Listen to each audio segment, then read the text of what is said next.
Yeah, welcome everyone to Theatre as Laboratory, Experimentation with Non-Human Partners in Expanding Dramaturgies. Welcome Rebecca, welcome Ashley. I'm very excited to have you here. I have been following Rebecca's work for a while. I really, was a fan of her writing, and so I'm very excited that she, that agreed to do this, and then also brought this wonderful friend whose work I'm also very excited about, Ashley.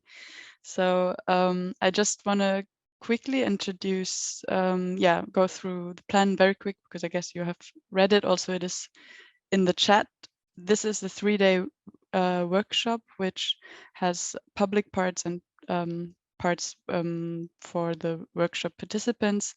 And today is mostly public. We start with the lectures, which will go from 1 to 4:45.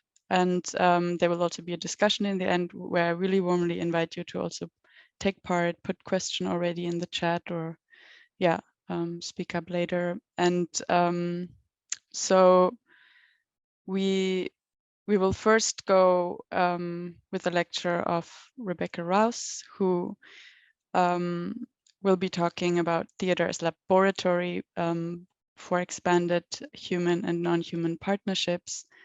And then there will be a small discussion and also a small break. And then we will go on with the lecture of Ashley, Circumscribing Media, Historicizing the Contemporary in Media Performance. And I just quickly want to also introduce you to Rebecca Rouse. Is a senior lecturer in media arts, aesthetics and narration in the School of Informatics division of the game development at the University of Skövde in Sweden. And she holds a PhD in digital media from the Georgia Institute of Technology, which is in Atlanta, and an MA in communication and culture from the joint program at York University and Ryerson University, and a BA also in theater studies and German studies from the Brown University. And she has also trained at LA-MA Experimental Theater Company in New York. And her research focuses on theoretical, critical, and design production work with storytelling for new technologies such as augmented and mixed reality, Rouse designs and develops projects across theatrical performance, museum, cultural heritage site, interactive installations, movable books and games, all with the threat of investigating and inventing new modes of storytelling. So it's really exciting because she's a theorist, but she's also very active herself in the realm of theater. And Ashley Ferro-Murray is a curator of theater and dance at the Curtis R. Priem Experimental Media and Performance Arts Center, which is the short version EMPAC, a bit easier. And also at Rensselaer Polytechnic Institute. She also serves on the curatorial board of Body Image Movement Biennial in Madrid, Spain, and the editorial team of TURBA, the Journal for Global Practices in Life Arts Curation. Her practice focuses on expanding historical frames for performance and technology artworks, while at the same time also supporting artist-centered approaches to media. And for example, publication she did was Chameleonic Survivalism, Jamil Olavale Kozoko's Adaptive Strategies and Ways of Being in the World. Actually, there's many more. I'm actually maybe not going to read all of them now, but you can also look it up, of course. And she also holds a PhD in performance studies with an emphasis in new media from the University of California in Berkeley. And I believe the details of that also we will dive into within your talk. So I'm not gonna embarrassing myself with wrong name spellings. So I think without further ado, how you say, I really warmly welcome all of you, and also really thank you for coming. And the stage is yours. I will unpin myself and pin you. Thank you. Thank you so much, Karina, for the very warm introduction and the very kind invitation that Ashley and I would join and co-teach this workshop this week. We're both really excited about it. And just so in brief, folks who are participating in the workshop part will work together or independently with us as kind of mentors over the week to develop some new experimental prototype performances of their own that respond to Oscar Schlemmer's Bauhaus theater experiments in some way, or are inspired by that work in some way. And so folks who are participating in the workshop, their work will be presented to the public a week from today. So to kick that off, Ashley and I are each giving a lecture to share a little on our perspectives. And so I guess I'll just share my screen and shift into that, if that sounds good. Okay, so as I said, this whole week-long workshop is called Theater as Laboratory. So my talk is going to focus on theater as a laboratory for this kind of expanded partnership between human and non-human, technological and other kind of entities. And what I want to do first is just talk about how theater has this very interesting history as a laboratory for innovation and experimentation. It's a particularly plastic art. Theater has this fascinating capacity to incorporate multiple disciplines in active ways, including not only lighting, sound, architecture, and the visual, but all manner of technologies. And so throughout history, theater's often been at the cutting edge of innovation in uses of new technologies, meaning that theater today is often a fusion of the live and the digital, of course. And this positions theater as a medium that I think is uniquely suited to reflect, reenact, and share our own post-digital lived realities, in which our existence is marked by this heightened awareness of our always shifting entanglement of the human, the technological, the non-human, and kind of interconnected negotiation. So using the theater as a laboratory for experimentation to explore the intersections of the dramatic medium, new technologies, reflections on the human condition, has important precedents. The historical avant-garde of the early 20th century, of course, is well known in that, and its ongoing legacy provides many well-known examples of theatrical work in this mode of experimentation. So for example, the Bauhaus theater works from the early 1920s were used as a way to explore larger issues about relationships between humans and technology and affect, also while innovating the theatrical form itself. And this is an approach that we still find relevant today. Ashley and I are really still inspired and excited by, and that's why we've chosen it as the inspiration point or theme for the workshop this week. But what I find really interesting is that the innovative incorporation of technology, both in service of expanding the dramatic medium, as well as just reflecting contemporary social and cultural entanglements with technology, has a much longer legacy, far predating the 20th century avant-garde, extending way back into the deep time of pre-digital history of theater and related performative forms. So part one of this talk will take a media archaeology approach, kind of in brief with you, given our limited time here, to trace part of this legacy of technology on stage. And then part two of the talk will make some connections to my own contemporary practice with technology on stage. So re-examining the deep time of theater history through the lens of the laboratory concept can provide some inspiration for us working in theater today, but we have to be a little careful because the laboratory concept is anachronistic when applied to older time periods, right? Media historian Henning Schmidgen has described the laboratory as a real hallmark of modernity. But he does also in his scholarship point out how the concept can be traced to earlier forms, such as the workshops of alchemists and apothecaries from the 1600s.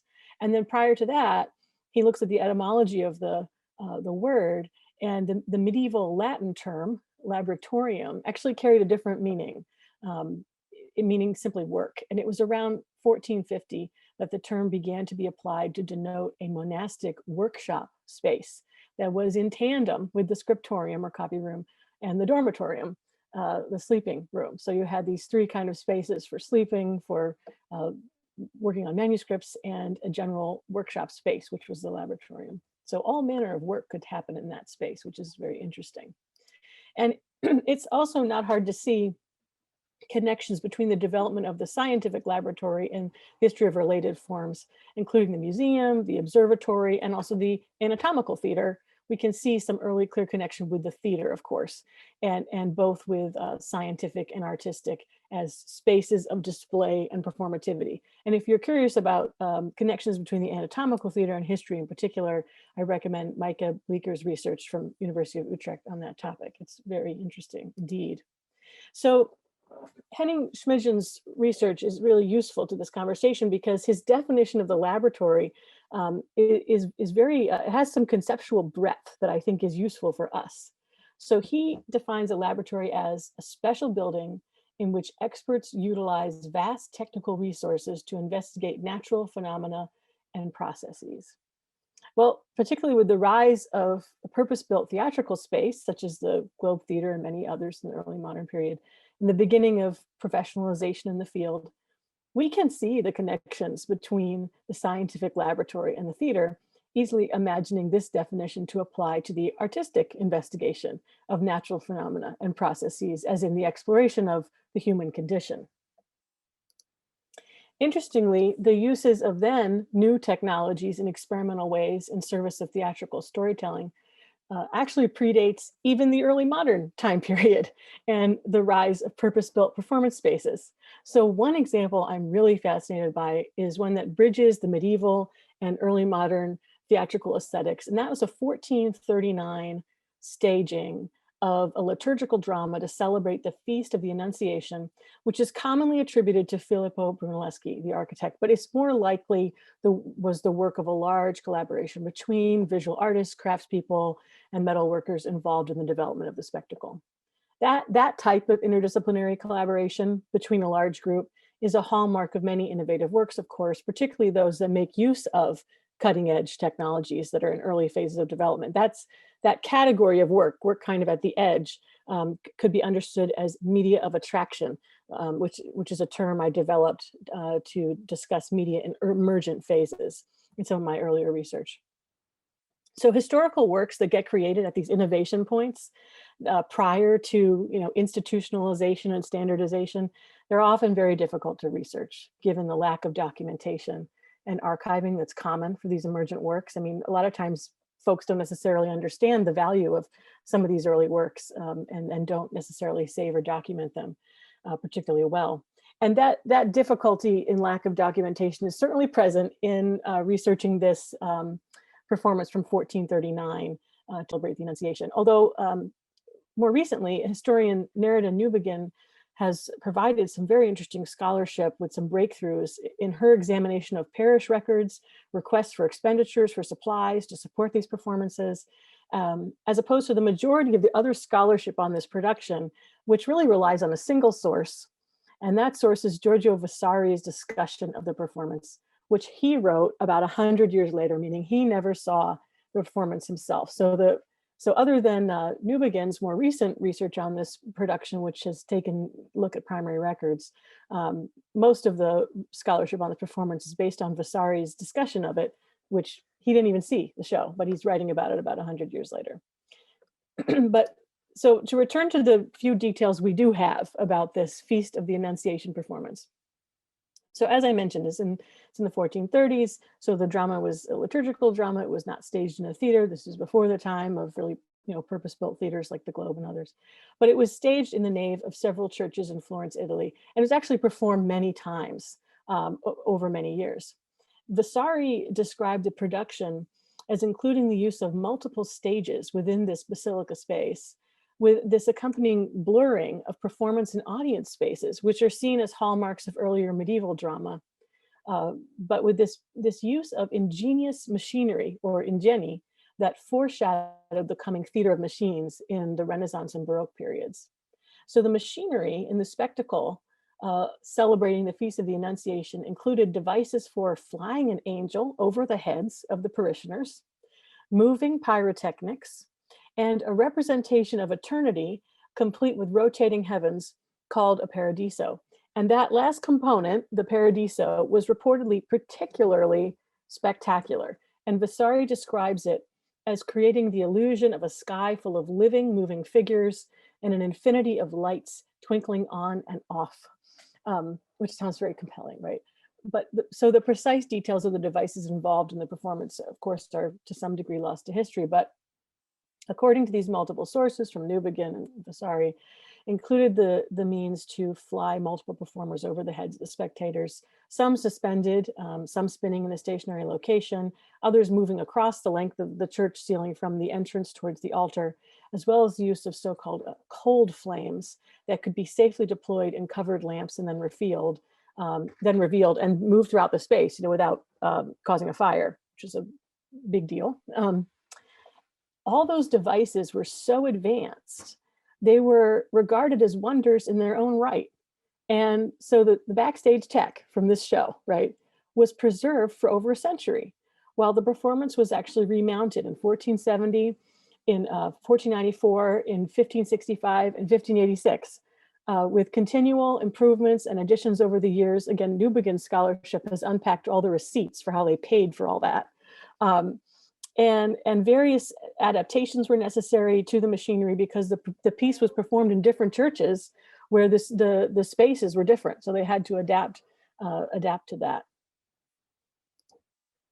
Moving forward into the 16th and 17th century, we can look at documents from Renaissance architects like Sebastiano Serlio, Nicola Sabatini, and Joseph Furtenbach to show a continued emphasis on spectacle and theater necessitated experimentation and innovation. And so this included the development of chemistry to support colored lights, technologies to produce illusions of thunder and lightning, technologies in perspectival painting, so even math is a part of all this, methods for setting a whole stage on fire, methods for plunging a stage into darkness in an instant, illusions for turning men into rocks, which I wonder what that was, but this is how it's written about in some of these primary source documents.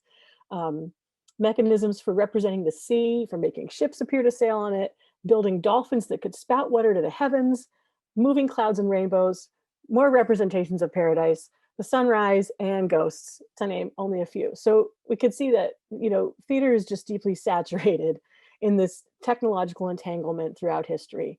And that technological entanglement in theater practices continue to pace to today, with more fascinating examples than there's time to share about right now. So I'm going to beg your pardon as we zoom ahead in time a few hundred years to look at another notable node in this history situated in the early 20th century's avant-garde with the Bauhaus artists, such as Walter Gropius, Oskar Schlemmer, and Laszlo Moholy-Nagy. So they took advantage of the collaborative nature of theater, which is also characterized by temporary construction, so very attractive for architects to experiment with, to work together across these disciplines of architecture, sculpture, dance, and more. So while earlier theater makers had been interested in the uses of technology in the service of illusion, and that's kind of what I showed you in those earlier examples, the Bauhaus group was interested in exposing the workings of technology in their artworks, with the idea that the explicit pairing of human and machine had the potential to advance humanity in these creative and generative ways. They saw a lot of promise for humankind in this more explicit exposure of human-machine relationships and the exploration of that. And Schlemmer's whimsical triadic ballet is probably the most well-known of their works. So the relationship between the body and space was Schlemmer's primary focus. And he outlined his theoretical framework for the development of theater in several essays that he wrote. Now, like his colleagues Gropius and Moholy-Nagy, Schlemmer felt that a new total theater needed to be created from the ground up, beginning with the most basic elements, such as light, color, sound, geometry of space, technology, and the human body. So it's a very, what I would call classic high modernist approach to make it new from the beginning again. Interestingly, he was interested in text and narrative, which a bunch of the other modernist artists weren't. And he had an interesting perspective on text and narrative in drama. He thought they were more refined elements, and they just couldn't be tackled until the basics of these other elements were mastered first. But he did intend to integrate story eventually, as you can read in this quote. He said he's up till now cautiously avoided experimenting with language, not to de-emphasize it, but conscious of its significance to master it slowly. For the time being, we must be content with the silent play of gesture and motion, pantomime, believing that one day the word will develop automatically from it. And so he began his experiments developing a set of Kunstfiguren, or art figures or artificial figures. And here you can see some of his drawings of them. Each Kunstfigur was costumed in a unique way and given a specific choreography that derived organically from the movements that were possible given the nature of each costume. Now, despite the organic derivation of the choreography, it was incredibly precise and complex. And Schlemmer experimented with types of written notation of the movements, none of which were completely successful, but he finally developed a method using a grid on the floor of the stage. Now, I mean, the grid is a hallmark of modernism. Rosalind Krauss has written about the centrality of the grid in modernism, and it continues to be influential today. But its role in Schlemmer's work moved beyond the theoretical to the practical, just enabling the dancers to memorize and execute the choreography with as much precision as possible. The use of this non-representational gridded stage with such specific choreography, it allowed the movement itself to take on this spatial role. And the lack of scenery really highlighted the relationship of the moving body in space and allowed the motion of the Kunstfiguren, this human mechanical kind of collaboration, to define space itself. There could be a kind of irony in Schlemmer's approach, though, that might not be intentional. I mean, what he intended was to magnify the human within the machine, right? The flesh and blood dancer inside the built costume. But you could also read this as having the inverse effect, instead highlighting the dominance of the mechanical over the human. It's a complicated relationship, and one that we're still fascinated with today, right? And it's worth mentioning too, Urban Piscator was also part of this scene with the theater experiments at the Bauhaus. His work's notable, took a very different approach than Schlemmer's. He was interested in political theater. And he's notable because of his inventive incorporations of the new industrial technologies of the time, such as conveyor belts, putting people on conveyor belts on stage, and also his work with projected film and animation, which is very creative. This is an image from his production of Hooray We're Alive, and it included multiple simultaneous projections to create montage effects on stage, as well as animation. So at one point, a character's in prison in one of the units on that unit set, and is tapping a message in Morse code on one of those metal bars, and that code gets visualized via animated text in the projection. Very creative, integrated work. And also in the Bauhaus group, architect Walter Gropius had these plans for a modular total theater to support Piscator's work, which was never built. But I actually think this project might best embody the boundary crossing impulses of theater as laboratory. So the design for this theater included modular stages, rotating seating. It's just one theater. You're looking at it in different configurations on that plan. So modular stages, rotating seating. Nearly every surface was equipped for rear projection, including the ceiling. The building was intended for multiple uses, including drama, opera, film, dance, choral and instrumental music, conventions, and sporting events, and therefore also performances that were mashups of all of that. And Gropius explained his motivations for that design as follows. He said that he views the task of the contemporary theater architect as that of creating a great keyboard for light and space for such a universal director. This should be so impersonal and variable, it will not restrict him in the least, but will respond to any vision of his imagination, a flexible building capable of transforming and refreshing the mind by its spatial impact alone. And I like that he references the keyboard as a metaphor here, because that, after all, is an early digital technology, right? So very cool vision from him. Unfortunately, the Bauhaus group was never able to bring its work in theater to any kind of completion. I mean, the entire school was shut down by the Nazis, and the artists were exiled in many different countries. Schlemmer in particular really never recovered from the strain of exile, and he did no further theater work after 1928 until his death in 1943. So I think there's a real sense, returning to look at this work, that the project begun was stamped out in its infancy. But the aims and the ideas remain very relevant today.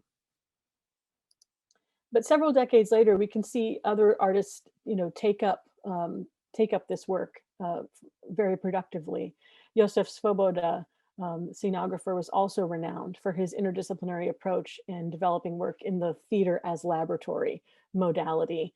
Unlike the short period of time that the Bauhaus folks worked together, Svoboda had a very long and productive and fruitful career. So over many decades, Svoboda was able to innovate across many domains, including optics, electronics, mechanics, even chemistry, working collaboratively to develop a means of so-called 3D or solid projection by projecting light onto aerosolized forms suspended in air, and doing all kinds of inventive work with projection, mirrors, so forth. And so this transformation of theater from a nascent workshop-like laboratory to a very explicit research substrate has just continued to accelerate over the course of the 20th century today. Some examples are found within the framework of the Academy, such as artistic director Elmo Terry Morgan's Rights and Reason Theater, housed within the Africana Studies Department at Brown. This theater utilizes a unique research to performance method to develop and acknowledge the Black theater canon, with particular emphasis on Black, Lavender, or LGBTQ histories and theaters. And other examples include the work of blast theory that are structured as these artistic research partnerships that span commercial theater and the academic research lab. Another instance of this type of theater laboratory is the work of Fast Familiar, which is co-directed by Dan Barnard, Joe McAllister, and Rachel Briscoe. Their 2020 Zoom-based online participatory performance, The Evidence Chamber, was developed in collaboration with the Leverhulme Research Center on Forensic Science at the University of Dundee. And it's designed both as an entertaining courtroom drama experience, as well as a research tool for better understanding how juries incorporate scientific evidence in their decision-making processes. So we can also observe the rise of this conceptualization of theater as laboratory as a component of the larger artistic research movement, also gets referred to as research in practice or research creation. There have been many academic publications on this topic over the past 2 decades, including the founding in 2010 of this academic journal specifically focused on the topic, Journal for Artistic Research. And returning again to media historian Henning Schmidgen's work, his more recent 2017 book draws out some of these links between scientific and artistic experimentation even further, and positions this overlapping as symptomatic of our post-humanist culture in which people, machines, bodies, technologies, the natural, the scientific, and the artistic are constantly combining to generate new forms and challenge established boundaries. So shifting into the second part of the talk, it's in continuation of that long legacy of theater as laboratory that stretches back at least the 1400s that I see my own work. And I'll discuss a project from my own practice that incorporated both mixed and virtual reality technologies in my 2017 production of Thornton Wilder's play, Our Town, which was produced at Rensselaer Polytechnic Institute in Troy, New York, in this large-scale collaboration with the student theater group on that campus, as well as EMPAC, the Experimental Media Performing Arts Center, which is located there, which Ashley's going to actually share more about in her presentation, since she's the theater dance curator there.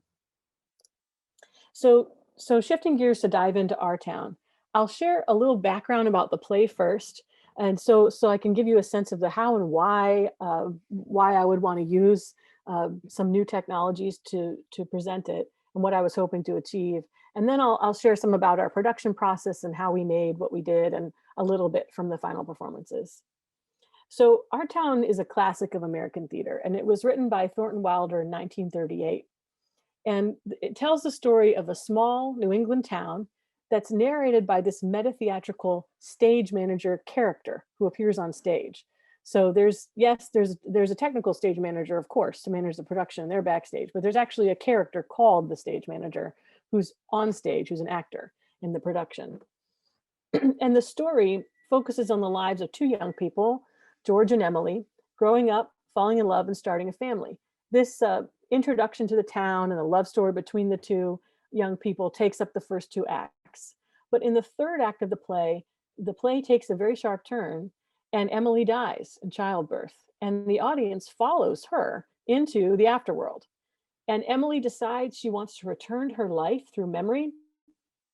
She chooses to revisit a particular day from her past, but she finds that experience so intensely beautiful, it becomes excruciatingly painful, because she realizes how little people regard life while they live it, and how little understanding humanity has for the wonder of life while one's experiencing it. So the core of this play is a timeless call to wake up, notice the beauty and nuance of life, and the miracle of connection with one another, brief as it might be. The play has this dark side with its acknowledgement, though, of the near impossibility of being able to do that. And therefore, it has this elegiac quality in addition to its optimism. And it happens to be one of the most produced plays in American high schools, and so it's a kind of cultural touchstone for many generations. So while its widespread production and connection to amateur production might make it seem kind of like a commonplace or unremarkable play, it was very innovative for its time in the late 1930s. And I do think it carries this timeless message that can still resonate today. So as a part of the early 20th century avant-garde's resistance to the 19th century obsession with realism and verisimilitude on stage, Thornton Wilder extended some of these early expressionist experiments in American theater, along with other playwrights like Sophie Treadwell and Elmer Rice. And Wilder was even a little late to the game. Those others that were writing a little earlier than him. But he also, he wrote about writing for theater a lot and why he wrote the way he did. He discusses his desire to develop an aesthetic that emphasized the minimal, the symbolic, the meta-theatrical, and that he wasn't only influenced by other American expressionist playwrights, he was also influenced by Chinese theater and Japanese Noh drama, as he had spent some time in China and Japan himself. Now, while Thornton Wilder wrote passionately about the dramaturgical reasoning behind his approach as a playwright, and he saw his work as this urgently needed change of strategy for contemporary theater to remain vital. Interestingly, he did not characterize his work as experimental himself. So that is something, that label of experimental has been applied to him by critics and scholars. He wrote about himself, quote, "I'm not an innovator, but a rediscoverer of forgotten goods, and I hope a remover of obtrusive bric-a-brac." And indeed, this metaphor of the archaeologist appealed more to him than that of the inventor. And you can see a quote here from the preface he wrote to Our Town, which was published in the New York Times a few days after the play opened on Broadway, with this discussion of archaeology. He says, "An archaeologist's eyes combine the view of the telescope with the view of the microscope. He reconstructs the very distant with the help of the very small. What is the relation between the countless unimportant details of our daily life on the one hand, and the great perspective of time?" And so it's precisely the sacred quality of these unimportant details of our daily life that we inevitably overlook, which Our Town seeks to make visible to us. So while the story of Our Town has this dark and impactful core, the play production history is somewhat different. The play is often produced with this overfill of folksiness that blunts the play's sharp edges and renders it kind of hokey and disappointing. And as a director, that was a problem I was very interested in working on. So I wanted to reinvigorate the play in a production that would underscore the complex message of the story. And I was interested in how I might use new technologies to do that. So while Wilder's script explicitly does call for a minimalist production, both in the stage directions and in the dialogue, I knew from watching his own 1940 film adaptation and listening to the soundtrack of the 1955 television musical version that Wilder was certainly not overly protective of this piece. For the film, he completely rewrote the ending, and Emily doesn't die in the movie. Instead, she wakes up and it was all a dream. So he wasn't precious with the material, certainly. And the music from the television musical adaptation is pretty wild. I don't recommend it. But in analyzing the script, I felt that most of the core message of the play was actually communicated through the meta-theatrical stage manager character. So Emphasizing and enhancing the power of that character could help underscore the core themes I was drawn to. And I also felt it could help increase the immediacy of the experience for the audience, to bring them into the town in an immersive way, to implicate the audience more directly such that they would feel that our town reflected their town too. So to accomplish those goals, I worked with a large scale 15-foot by 40-foot cylindrical 360-degree projection screen and a gesture recognition system for controlling imagery on the screen. Original artworks were commissioned for the screen, and a new musical score was commissioned for a spatialized sound system too. The audience was set in a semicircular configuration around half the screen for Act 1 and 2. So Act 1 provided the audience with the most distance from the play, psychologically and physically. They learned about the history of the town, the lives of its inhabitants, often through direct address from that stage manager. And the majority of the action in Act 1 was blocked in the center of the stage in a presentational manner. Act 2 finds the audience getting drawn further into the story. They get kind of cast as the parishioners in the pews for George and Emily's wedding, and the blocking of the action starts to shift there to encompass the audience. And then for Act 3, in the afterlife, the audience were invited to leave their seats and come sit on stage in the center of the playing space, in the middle of the graveyard, fully surrounded by the screen among the performers. This project took several years to develop in close collaboration with the small creative team. So Mark DiStefano led the interaction design work, Brendan Paget composed the new score and also worked as a dramaturg, and Claire Johnston created the multiple artworks for the large screen. Before we did any rehearsal, I worked with that small team to figure out exactly how screen animations, stage action, and music would fit together. To do that, Claire and I collaborated on a set of detailed storyboards, mapping out the entire show and how the blocking and action of the live performers would relate with her artworks and the animations that would appear on the screen. So you can see one of our storyboards, our notations. And here you can see several of the finished panoramas that Claire created for the screen. Claire's artworks included a series of 9 black and white ink drawn panoramas, as well as 1 full color acrylic painting. The ink drawings are incredibly detailed and created at a small scale of just 4 inches tall by about 2 feet long. And the imagery in those drawings is more realistic and illustrative at the beginning of the play, and as the story progresses, becomes more expressionistic. The painting, though, was very large, about 1 foot tall by a little over 6 feet long. Claire is also a poet and a writer, and she created a set of cut up poems from the play's text itself and incorporated phrases from those poems as written text embedded in the drawings. We worked to document Claire's process when she was making the artworks with video and photographs, so that Mark, the interaction designer that she would collaborate with to design the animations of the artworks coming into being. So we had that data that we could use her actual artistic process to design the animations of the artworks. We felt that that attention to process and detail would lend the animations an authenticity, but also reflected the value in the play itself about taking time to notice the process of living.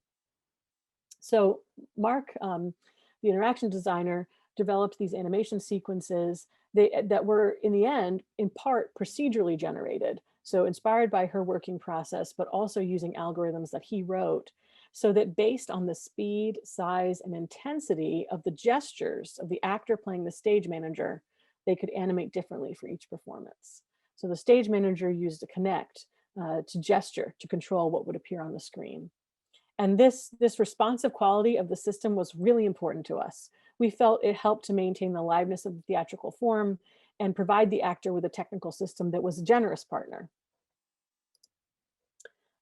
So composer Brendan Paget was commissioned to write a new score for the play, and I'll see if I can play some of that music in the back here. And we used several speakers around the screen to be able to do some directional audio. Brendan not only wrote audio for some diegetic moments in the play, but also music for the opening of each act. Like the artworks, the music became more fragmented and less melodic as the play progressed. Of particular importance, he wrote music to precede each act. That opening music allowed space for me to work with the performers, along with the choreographer, Jack McGuy, to create some movement pieces in which the performers were visible to the audience in this liminal space of transitioning into characters, setting up the stage, and so forth. The first two movement pieces emphasize the artifice of the theatrical event, but the third movement piece before the third act was different. And it was accompanied by new text written by the performers, which you see on the screen here. So this new text was developed in a writing workshop that I led. I asked the performers to free write based on two prompts. Write about something you can't remember from your childhood, and write about something you can remember from your childhood. So I'll just give you a second to read what's there.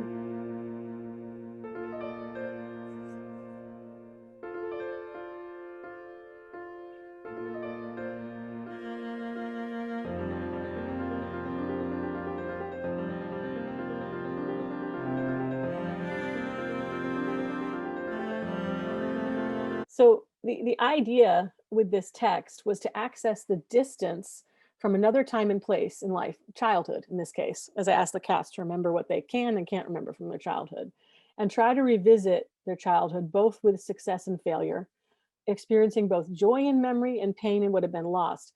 That's the same kind of duality that's found in the scene in Act 3 of Our Town when Emily asks to leave the afterlife and return to a moment in her lifetime.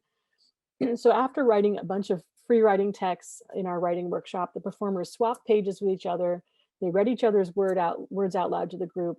And then I worked as an editor to shape and combine the texts into a single piece that all the performers would speak at the opening of Act 3. And that's the text you see on the slide. So this new text was spoken one-on-one to the audience members, as each audience member was personally ushered into the playing space by a performer for the final act, and offered this opportunity to join the performers seated on stage in the center of the playing space, fully surrounded by the screen. The text was delivered in a casual, conversational manner, which allowed the audience member to respond if they chose to. And it was also composed. So this was kind of like Richard Schechner's approach to environmental theater, or what today gets referred to as immersive theater.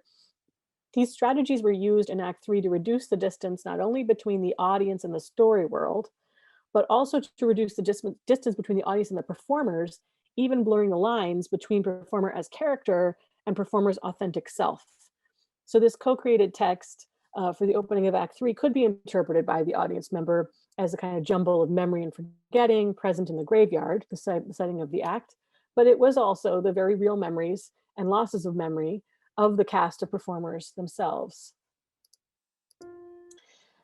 As I mentioned earlier, the development timeline was very long for this process, and we began to work with the actor playing the stage manager, Rob Stewart, several months before rehearsals began, so he could work with Mark on the development of the gesture recognition system for controlling the animation. So they could really be Rob's gestures, not gestures that somebody else had made and Rob had to learn. They were Rob's. And so in addition, because our access to the actual 360-degree screen and the performance space was very limited, we only had 10 days in the actual performance space, Mark, our interaction designer, also developed a VR rehearsal environment for Rob to work with. And here I'll show you a clip from inside the head-mounted display that Rob worked with during rehearsal. So we used an HTC Vive VR headset with a pass-through camera that would show physical world objects and people in blue outlines so Rob wouldn't trip or run into the other performers rehearsing with him. And we used the same Microsoft Kinect sensor as in the real production, so Rob could practice gesturing to control the animations, but on the virtual screen. I'll just play a little bit of that. There's some scenery for those of you who think they ought to have scenery. Apparently not. Try again. There's some scenery. This is Mrs. Gibbs's garden. Corn, peas, beans, hollyhocks, heliotrope, and a lot of burdock. In those days, our paper come out twice a week. Our newspaper come out twice a week, the Grover's Corners Sentinel. And this is Editor Webb's house. And this is Mrs. Webb's garden. The same as Mrs. Gibbs's, only a lot of sunflowers in it too. So that gives you a little sense of our rehearsal process. And now I'll share some images from our final production and then a couple of video clips from it too. So there's Rob, the stage manager, in the scene. You saw him rehearsing in the head-mounted display. And you can see up there, you can see some of the text from Claire's cut-up poems of the play in the image too. Here's the scene where Emily and George are doing homework at night. Emily's helping George struggle through his math problem set. It's probably one of the more famous scenes in the play. And here's an image of the scene in the third act when Emily's dead and she decides she wants to go back and experience a moment from life. When she does that, the imagery suddenly changes. It's been black and white drawings the whole time to this full color painting. And then here you can see audience members have come forward into the graveyard playing space for the third act to have this more immersive viewing experience. And finally, this is the last scene of the play. The ghost figures are ascending up ladders behind the screen. There's more abstracted imagery on the screen. And this is the very last moment in the play. The screen fills with stars to the point that it becomes solid black, and the only light is from the lanterns that performers are carrying as they climb these ladders ascending behind the screen. So now I'll share a little bit of video from the performance. You'll see this clip has the screen panorama edited in along the top. So Mark edited the final documentation for us this way because otherwise you really can't see the screen very well in the video. But this is the opening scene you saw Rob rehearsing in that VR headset earlier.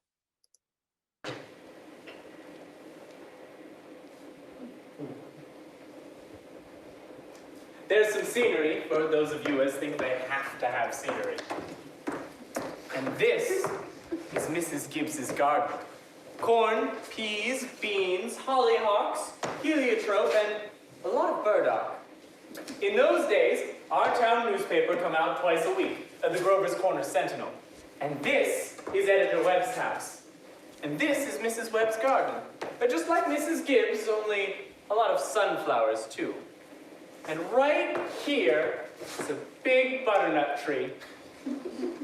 Nice town. You know what I mean?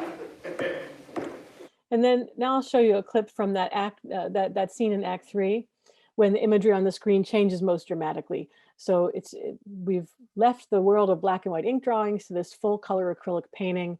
That visual change is designed to underscore the climactic moment of the play, as well as evoke Emily's newfound vision and understanding of her past life. We use the data captured from Claire's painting process when she was making the original work. So the projection of the painting was animated, starting with the base layer on the canvas and then filling in more and building up as Emily remembers more and more detail in the scene. But that experience, as I mentioned, becomes overwhelmingly beautiful to Emily to the point of pain. And so she chooses to leave the memory, saying goodbye to people, experiences, and objects one by one. To create that animation of the painting fading away, we took data from Emily's microphone to allow the actor's voice to control the addition of distortions to the painting and subtractions as she let go of her memories and became increasingly distraught.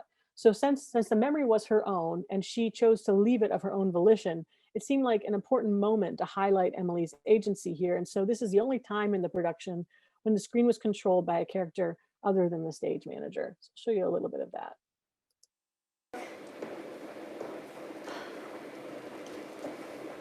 Goodbye. Goodbye, world.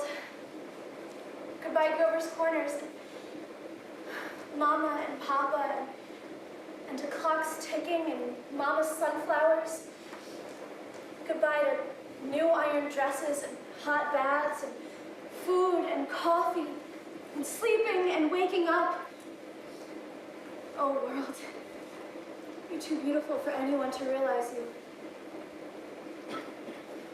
Do any human beings ever realize life while they live it? Every minute? No.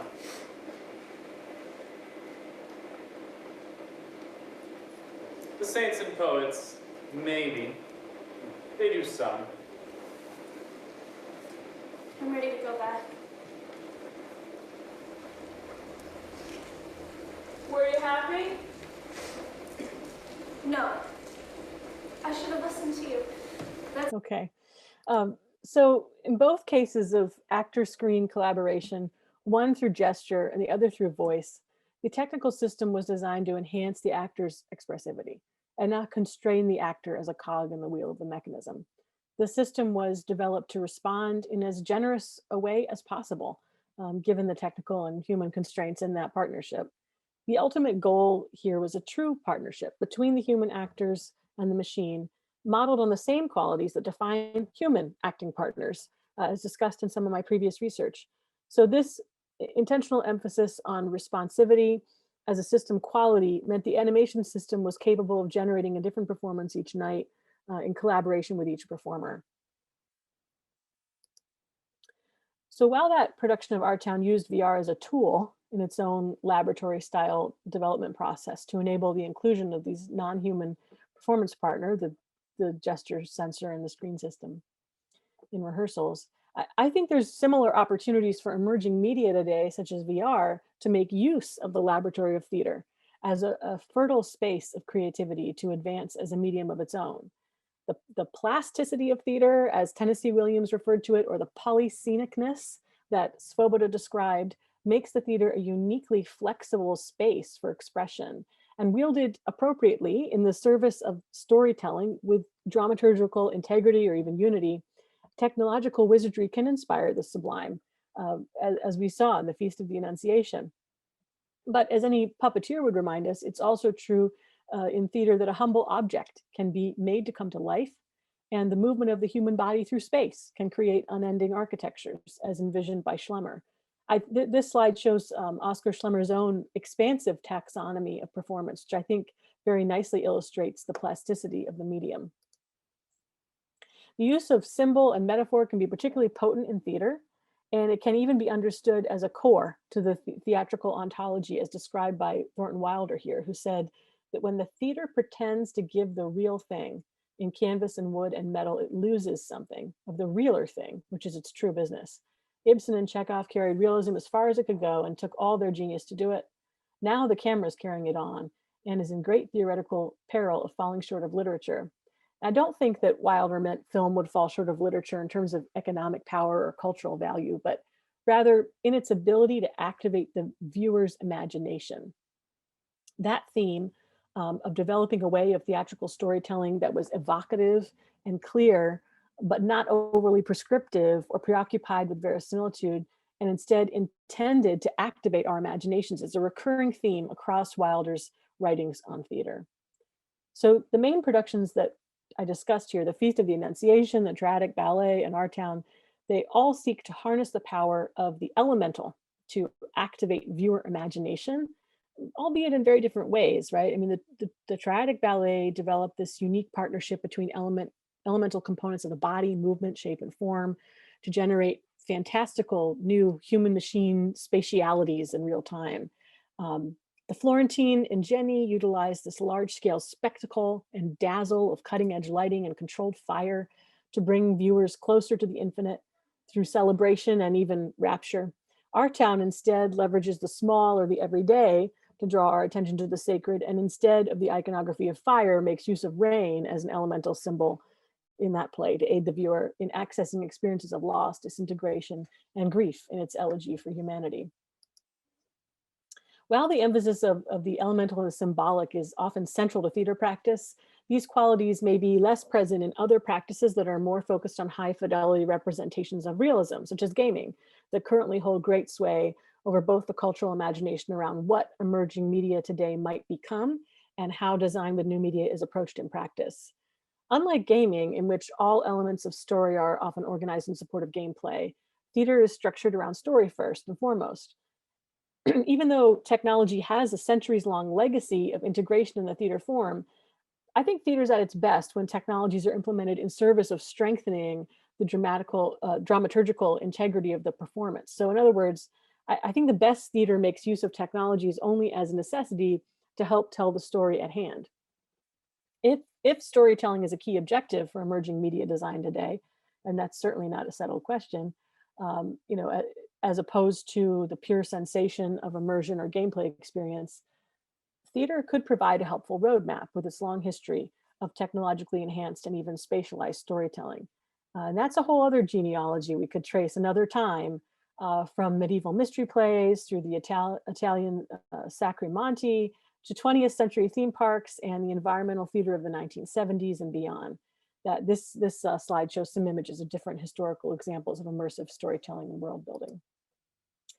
So as new media continue to emerge and new design communities continue to search for and create new sets of conventions, theater may be a useful collaborator to turn to as laboratory. as theater's conventions are already designed to be open to nearly all disciplines, and production processes are nearly always collaborative. A turn away from the realist aesthetics of Hollywood film and commercial video games may also be useful to emerging media such as VR in defining the medium in a unique way that would stand apart from those now legacy technologies. So the empty space of the theatrical stage, to borrow a phrase from Peter Brook, is like the liturgical space of Santa Annunziata, a space of encounter, and it may be just the place to pursue the development of future media. So I will conclude there. Thank you so much for listening. And I think we have a little time for conversation and then a short break. And then Ashley will share her work with us too. Thank you so much, Rebecca. That was really great. Let me just put this into gallery views so I can see people. It could be nice, like also now to turn on the camera so we can see each other for the conversation part. That would be great. Yeah, thanks a lot. This is really, yeah, so many interesting points. Is there any question or comments that anyone wants to give already, or should I start with a question? No.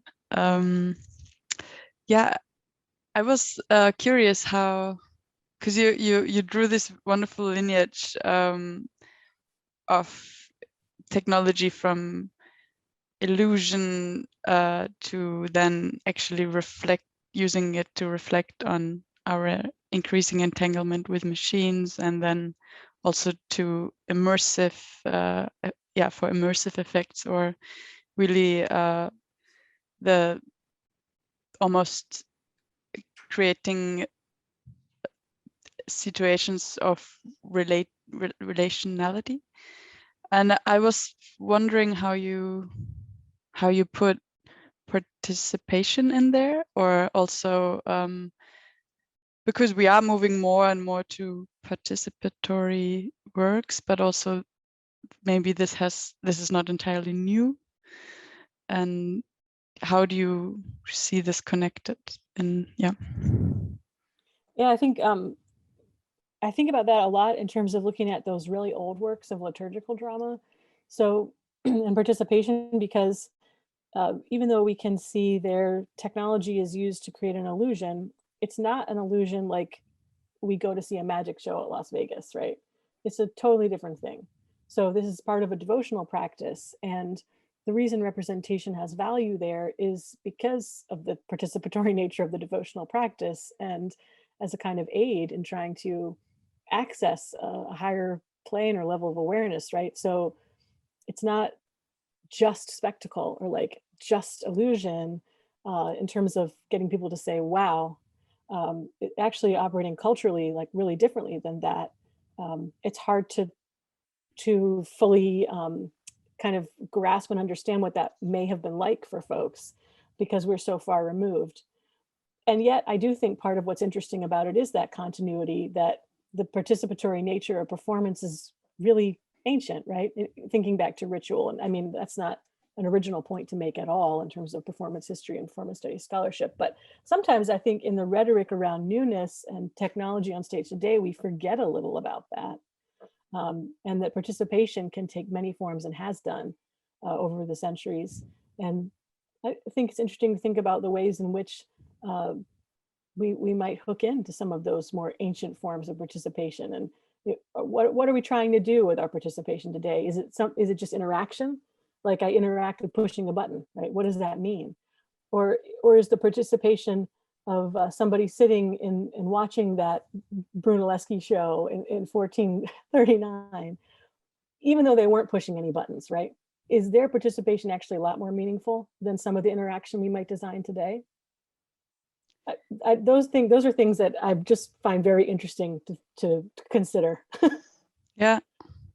I mean, it's also just to think of how it maybe is always a push and pull, even what is immersive for us, and how in a way maybe react in building new technologies, but also it's kind of vice versa. And then in the end, we find that maybe imaginary technologies are actually the most strong.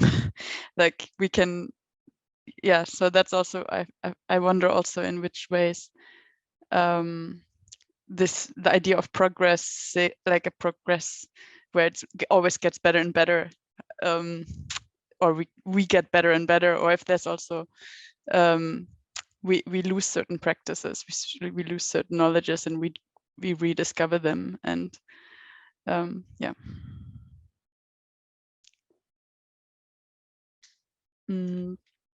That's really well said. I think the imagination as a kind of ultimate, generative technology. Yeah. Wow. I mean, you can't beat that. Yeah. And then maybe another question would be also in terms of, at the moment, of course, we are in a really strange situation for theater where many people have to move on to use more technology in a kind of forced situation, because we have to move on to Zoom theater situations. And yeah, I wonder what you think about what will how do you reflect on the new formats that have come out through that in that lineage, let's say, and also because theater is so much built on liveness,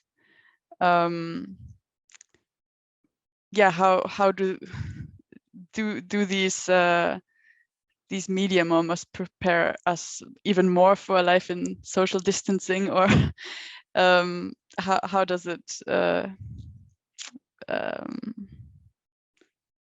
how do they fit in there? Yeah, sorry.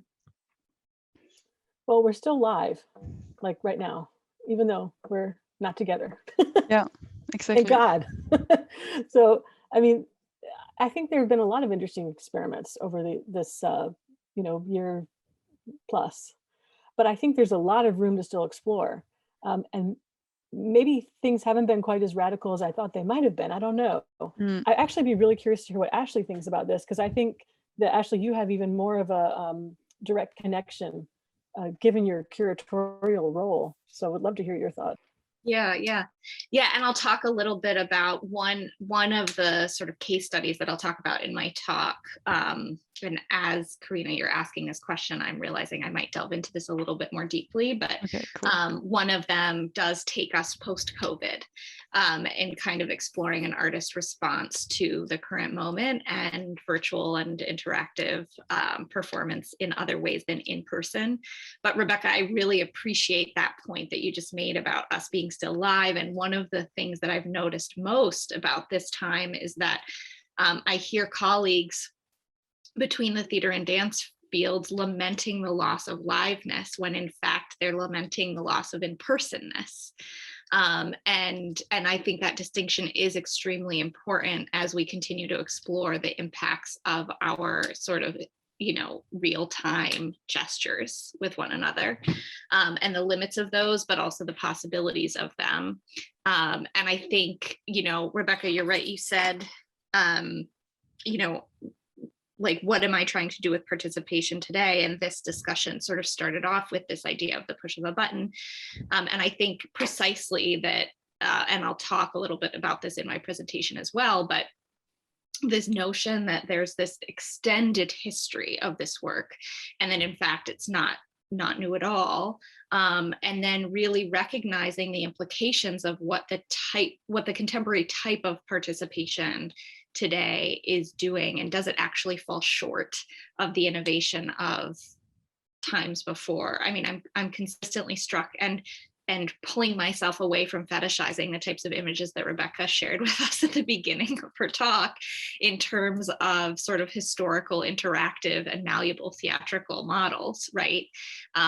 closer to the moment when theaters were being designed for the first time than we are today.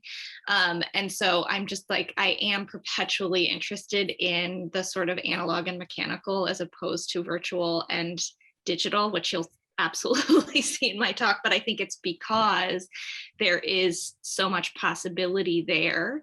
And I've been a little bit disappointed that more people haven't explored those connections in this post-COVID moment. So like Rebecca said, I agree with Rebecca that it's been a bit less radical than I anticipated, right? A lot of turning to Zoom, but we can all turn to Zoom, yes. And there are some interesting productions that have happened on Zoom, but what else, right? What types of kind of in-person mechanical innovation can we explore in this moment that it would actually allow us to physically touch and connect with people via material prosthesis as opposed to digital prosthesis, for example? How does that then connect to the digital world? How might it relate to virtuality and virtual realities conceptually? And how does it politically intervene in those possibilities? And so for me, it is always this kind of relationship between the physical and the virtual or the digital, and how they are sort of pushing on one another from a historical and contemporary standpoint, if that makes sense.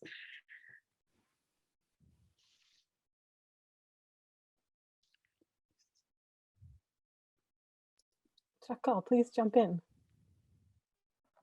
I wasn't sure how we were doing this with the raising hands. Yeah, thank you for your talk, Rebecca. I just was thinking about, I think Avian Piscator, this example really made me think of the role of, like, the political role of immersion, I guess, because Avian Piscator's like use of all these technological theater as this technological machine was also against kind of the bourgeois theater as being immersive, like the realist theater as being super immersive at this moment in time. And that's like the more leftist theaters try to use all these tricks to kind of get the attention of the masses, or also of a different audience, to like look at theater and think through the spectacle, maybe about theater in a different way or something. And I wonder what maybe participation and participatory art today, also how they work with immersion, and how this is then positioned politically.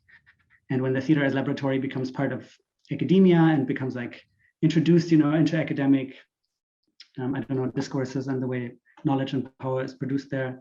I'm just curious if you have, like, coming from academia or being at academic institutions, if you have an insight to this. Well, I think we're in need of a lot more reflection around the political baggage that a lot of these technologies carry, and a lot more constructive critique around what the political impacts are of the work we really make. There's intention and there's impact, right? And a lot of times in academic writing, those things get kind of elided. And I think there's reason for that, pressures for that. But I would like to see more distinction of that. I think there's particular possibility with game technologies to do something really subversive, like Piscator was doing. I don't know exactly what it is yet. I know that the baggage that game technologies bring is particularly heavy, but I think that represents a challenge, but a particular opportunity then too. I mean, the legacy of game technologies as military technologies is really strong. And the kind of stories you get encouraged to tell with particular game technologies is pretty limiting, right? I mean, like the Unreal Engine makes it really easy to make a first-person shooter. So you're really encouraged to make that kind of a game, and to make that those kind of binary interactions. But I think that's an area I'm interested in exploring further. I mean, we use the Kinect, which is of course originally a game technology in our town, and you do have to push back against that to try and make it as generous as you can of a partner, because it isn't designed to be a very generous partner in terms of how it reads the body. I mean, there's really, first of all, clearly ableist politics wrapped up in the design of that, but way beyond that too, in terms of just a very, it has, that little machine has a very binary view of what you're doing. And so I don't know, I think that's an area that could be really fertile. And I would love to investigate more deeply. And I'm sure others are too.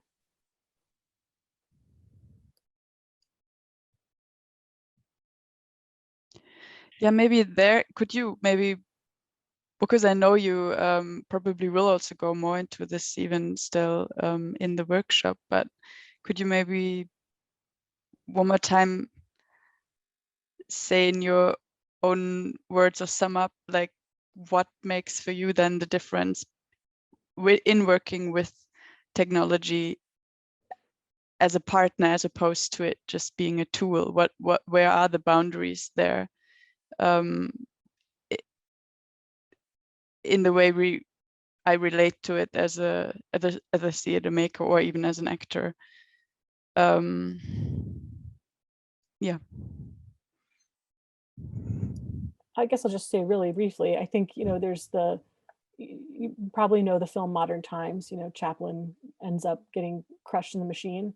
Like a lot of technology gets used in theater that way, and the performer has to become this kind of virtuosic gear themselves to work with the technology. And so I think it's something that I just try to watch out for very carefully. I think that doesn't happen. I think part of the way to make that not happen is bringing the human performer, not just the designer, but the performer actually, into the development of the technology system, from as early as you can, so that there's a participatory process for the performer, not just the designer, but the performer too. And I think all along the way, trying to keep an eye out for what is responsive and what is constrictive, and trying to push the technology to be responsive instead of constraining the performer. That's a really basic answer, but I want to keep it short because I see that Corey has a comment too, and I know we're getting up on our break time. Also, I want to be mindful of that. My comment was sort of along those lines, or comment, question, whatever. Maybe it's just a comment. I'm thinking you used the word participation just now, or participatory, referring to the actors and the performers and creators involved in making something. But we've also just been talking about participation from the side of the audience, and I'm thinking about how that distinction plays into what we're even thinking about here. It feels like a very different thing to bring an audience into something that we're positioning as immersive or participatory for a relatively brief period of time, versus working with technology or some other or a non-human collaborator, whether it's a piece of technology or not, for a really extended period of time as a collaborator. Like those feel like two very different forms of participation, with probably very different aims. And it's not a question, it's just something I'm thinking that you're talking and this conversation is making me think about. No, I think that's really super smart. And I think that I also, just to build on it, not to answer it at all, but another question that I've been thinking a lot about is also what it is to bring an audience member into that participatory collaboration that you're talking about between a performer and technology, such that the performer is the one in this longer term engagement, and yet there still is an audience member in that, so that these two types of participation are happening at the same time. And I'll talk about this a little bit in my talk, but I just wonder how I think that there's more space for failure and therefore experimentation when you do have these like long-term collaboration environments between participants or performers and technicians and machines. And then when you bring an audience in, often I think that there are sort of preconceived expectations that are built into histories of theatrical models presentation, that can lead to disappointment, frustration, feelings that failure are bad work, right? Because we don't have the same kind of culture of failure in theatrical arts as we might in scientific laboratory experimentation. And so I just think that the distinction that you're making, Corey, between those two different types of participation really play out in interesting ways when the theater does become a laboratory in a contemporary moment. And I would just say I'm fascinated by both and all. Like I love, you know, Schlemmer's sort of diagrammatic representation of all of performance, and I think all of it is pretty equally fascinating. I'm equally fascinated by looking into how performers collaborate with technologies, and also how audience members, or maybe they also become performers then, collaborate with technology, or how all of that can come together. And I think there's room. I think there's room on the stage for all of those kinds of works. They're all valid and important, and can move forward all these questions we've been talking around in different and interesting ways too.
Dr. Shirley Ann Jackson is the president of Rensselaer and was one of the founders of EMPAC. And she has this idea of the new Polytechnic. And she considers it, quote, a commitment to the future where, quote, researchers and artists are expected to make their way into new territories where failure is a risk. So unlike Kluver and Rauschenberg, she's really foregrounding failure in her vision, which I think sets it apart from the earlier, maybe more naive experiments of how art can save science. She continues, the partners work across disciplines that have different approaches as they work together toward project-based goals. So again, acknowledging these different approaches. They inevitably share their own skills with each other and grow. Nobody's saving anybody from anything, right? It's instead this practice of collaboration and growth. And here is an image of some of that happening in person. So in this very last portion of my talk, and I know I don't have too much time left, I'm going to kind of just speed through some examples of artworks that I have curated at EMPAC that I think probe the histories that I've started to lay out while also carrying them into the future. So Andrew Schneider is a theater maker, a New York-based theater maker who created a piece at EMPAC called After. And I bring this up first because it was a more traditional art technology used with his sound designer, Bobby McKelver, the EMPAC Wavefield Synthesis Array. And I'm gonna try, oh, I can't. This is a funny Zoom thing. When you share your screen, sometimes you lose your mouse. Later, I can put into the chat a link, information to the wave field system. But it's a 558 speaker array that actually sort of almost holographically, that's the perceptual experience of it. It wouldn't be the scientific explanation of it, but it holographically creates sounds in space so that I feel like there's a violist playing here in my ear. And when I walk to the other side of her, it's as if she's now on this side of me, she hasn't moved. But then there's a program, it's called Dante, and it interfaces with an EARCOM-based, EARCOM, the French Institute software, and it's like an iPad, and you just move the sound through the space on the iPad with the touch screen, and the sound, as if it were a physical object, will move through. And so here again, this idea of architectures of space, but now bringing them into the digital era, whereby the architecture is a sound space that moves digitally around the people. And so after, as a theatrical work, darkened the theater entirely and used sound to sort of wash over the audience and give the perceptual feeling that they were moving through space in relation to the physical performers on stage. Christopher K. Morgan is a choreographer based in Washington, D.C. He has a project called Native Intelligence, Innate Intelligence. Christopher is an Indigenous Hawaiian choreographer who's trained in contemporary Western dance practices, so is really thinking about DNA as scientific praxis within performance and the ways in which it manifests itself through dance technique in performance. So how does his DNA as Indigenous Hawaiian practitioner interact with his DNA as the sort of like Western, his mixed identity of Western dance practices. And I think that this relates very nicely to a more sort of biopolitical frame within performance practice. This is a photograph of John Byrne, who in the 1980s was one of the very, very first choreographers to make work about AIDS. The work was recreated more recently. This is an image of the recreation. And you see here play with a blender. So John Byrne blended different elements of healing into a concoction that he drank on stage. These elements included paper pages from his journal, yogurt, which he heard would help his biome, his physical biome toward this then unnamed virus. And so it was kind of this DIY approach to biomedicine that, you know, we see then carried out also in contemporary dance practices like Christopher's. But what's really important about these works, and these are just images of the artist working at EMPAC, is that they're not necessarily always grounded in technical digital practices like Andrew Schneider's work with the wave field sound array. In fact, they can really be focused around quite traditional theatrical set, and yet still, as we see with Schlemmer, it's gesturing toward a kind of maybe mathematic, maybe in this case, bio focus. It brings science onto the stage, even with physical set, structure, architecture, and gesture. Here we have Alice Shepard in her work Descent with her company Kinetic Light. Laura Lawson is the other performer on stage. Alice and Laurel worked with a team of engineers to develop a ramp that would really enable and work with them as a partner in dance and choreographic practice. So taking sort of architectural infrastructure and making it artistic on stage from a disability perspective. Again, thinking through how architectures impact bodies' movement through space and vice versa. The chairs that the artists used in the piece were also designed in collaboration with engineers to make sure that velocity and other kinds of motion, scientific motion principles could be factored into choreographic intention. So how to develop a chair based off of choreographic praxis as opposed to the other way around. And again, we have Ali Moini, who's an Iranian choreographer. This is a performance called My Paradoxical Knives. And you see here, Ali has a very analog costume of straps. He is turning in a circle, reciting Rumi poetry and thinking about the sort of cultural distance and proximity between people as they relate to one another. At the end of each strap is a knife that's attached. And as he spins faster and faster in a circle, the velocity makes the straps ascend and the knives point out at the audience. The metaphor of this piece is extremely poignant and strong and is deeply reminiscent of a kind of digital networking concept whereby we have a centralized network that then permeates out to a more decentralized audience network. And yet again, still here, we're grounded in this kind of physical reality of costume, shape, form, and architecture. This is just an installation image of that work at EMPAC.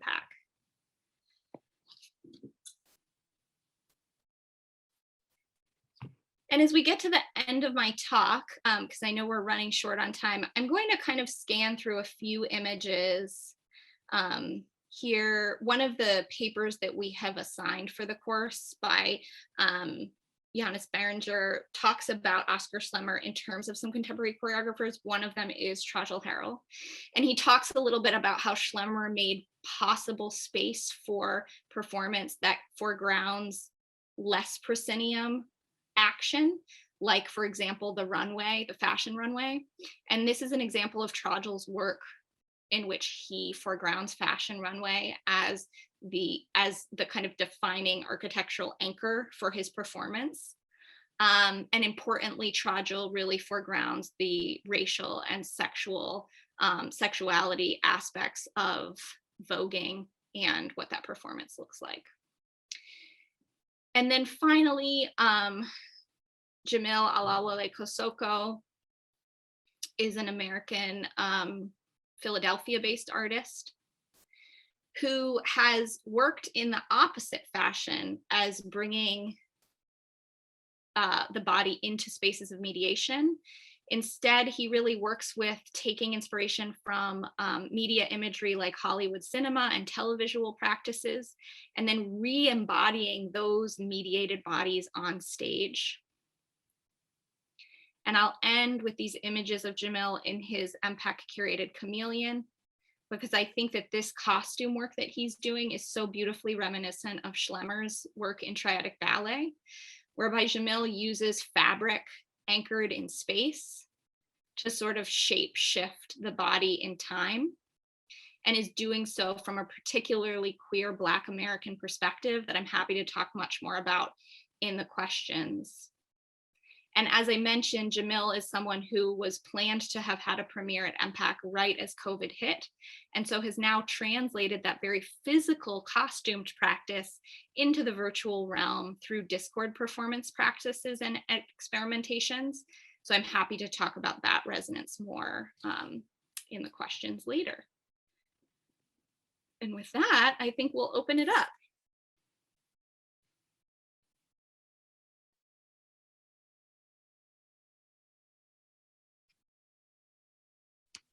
Thank you so much. This is so interesting. There's so many things. Wow. Yeah, wow. This is a great presentation. Thank you. Yeah, what really I found really interesting in your talk was how you started from the examples in which maybe there was the idea that we could grapple with the expectations towards theater to solve problems, or to either save us from this scary technology that we didn't understand yet, and the hope maybe that we could through dealing with it in theater either becomes a lot smarter, or by even sort of or the hope that we could almost rise above it and be and this that taking the or removing this weight or expectation, so like this kind of we don't need another hero kind of attitude to theater, how that would sort of actually bring us into a space of experimentation and opening us to process and to learning, and then this more being more in a relationship with or relating with, and I thought that you outlined this super nicely throughout the presentation, and of course, and yeah, incredible practice that you accompany. Yeah. Yeah, I think that, you know, I think those earlier practices were grounded so much in this conflicting technophobia and technophilia, whereby people were really fetishizing and loving the technology and also really afraid of it. And what I guess I hope that some of my later examples illustrate is that maybe we can transcend both of those things at this point. And that, you know, we don't have to be grounded within an institution of higher learning where we have access to fancy technical research facilities, and that in fact, like Ali's performance of the knives shows, you can really gesture toward a lot of the same concepts without the media itself. And then also at the same time, we can ground some of these practices in the most highly technical experimentation and still have deep innovation there as well. And that maybe both approaches are grounded in a kind of criticality of contemporary moment and historical reflection.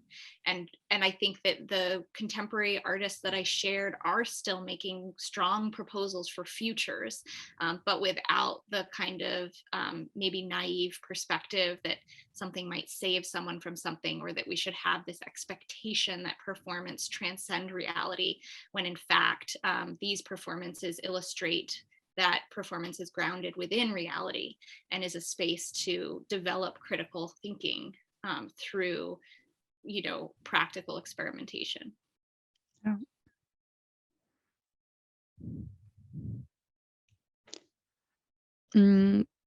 You were ending with very briefly with the Discord performance that was translating this very physical situation. Yeah. Could you maybe tell a little bit more about how that worked? Yeah, absolutely. Yeah, so Jamil had worked with us for 3 years to develop this, as you said, extremely physical practice. And we were working with also set design around it and other things. And we were also filming parts of it. I mentioned that he really takes performance inspiration from media imagery. So he did a lot of sort of re-performances of icons that he had only encountered through media, like Luther Vandross, for example. And he would sort of perform them. And so we had done some filming, and when it became clear that Jamil could no longer do the performance in person, it was kind of a moment of contending with what can I do not in person, and what can I not do not in person. So like the costume work that you saw, you know, our very first conversations were, okay, well, I can be in my room and I can cover the room in the fabric and I can still cloak myself and I can move in this way. And then we realized very, very quickly that the affective qualities of the performance that this artist has built and crafted over years and years and years of embodied physical research wouldn't come across, right, in this kind of Zoom performance atmosphere. But that in fact, the voice carried some of that quality.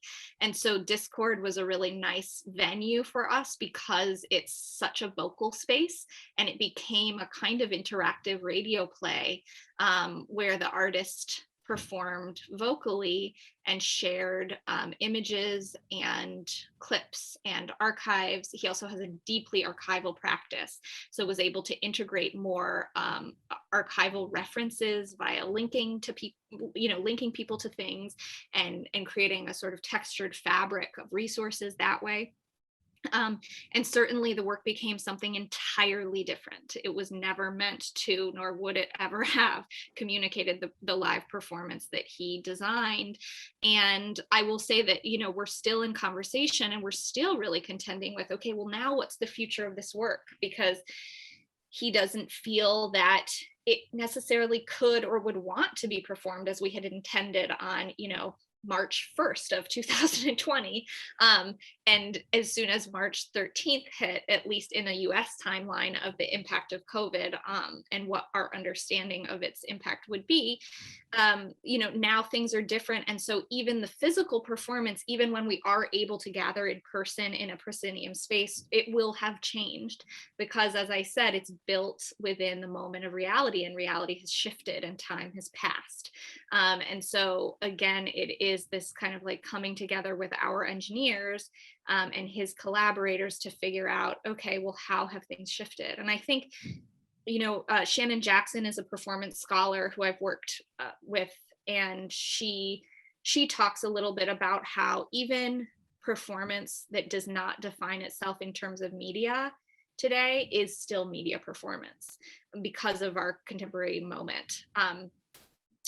Especially within a kind of Western context and a Western global context, deeped in a sort of white supremacist, post-colonial and colonial reality. And so acknowledging that sort of reveals that an artist like Jamil, it's not that all of a sudden he was a physical maker and then who had to make his practice digital. Instead, we were really working together to think about, within your physical practice, this is where the digitality lived. And now within this digital practice, this is where the physicality lives. And the two are not mutually exclusive, they're always linked. And so just acknowledging that, I think, really allowed for space to play with technical experimentation. And, of course, just one last thing and then I'll stop droning on. But I think that working at EMPAC, being able to collaborate with engineers whose full-time job it is to work on art is a really beautiful thing because they acknowledge the technical complexity of traditional theatrical practice and the simple things. So it was actually quite a large conversation to talk about bandwidth as far as hosting a performance on Discord. And while that might not be seen as the most cutting edge technical innovation, to incorporate that sort of technical process into your regular old theatrical making community is still a thing. I think that the technology performance community is still quite separate somehow from the rest of the theater community. And so how can we bring these two things together and acknowledge that even things that aren't motion capture technology or wearable sensor media or other sorts of programmatic software and hardware processes that get integrated into performance, even when it's the simple things like putting a video on the internet, there are still back-end technical support features that are necessary. And those are also cutting edge, Mm-hmm.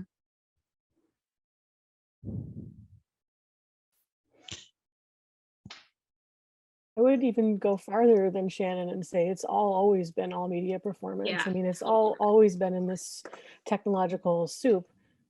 And then I think it seems that starting in the early 20th century, we get work that's about the technology in a way that it hasn't been about the technology necessarily before. And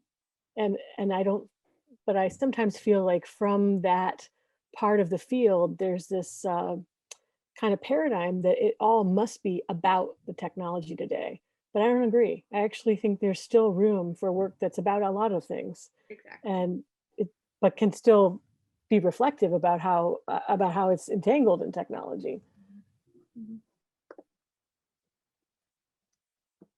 Yeah, I couldn't agree more. I think some of the more, Andrew Schneider is one artist who I showed.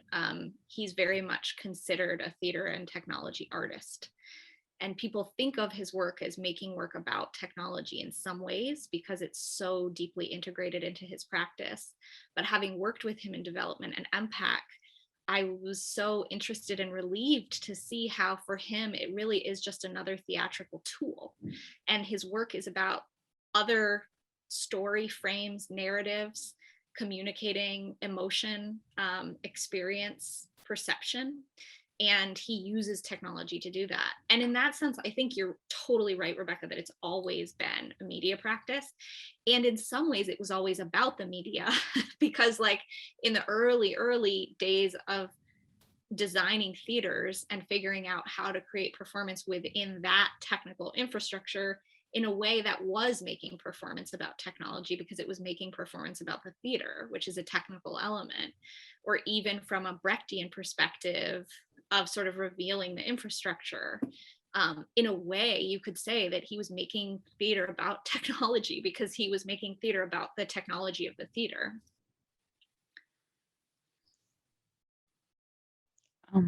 Corey, you have your hand raised. Yeah.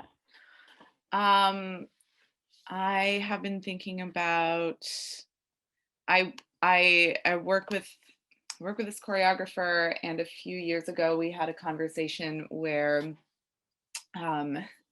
he was like, you know, we really have this problem because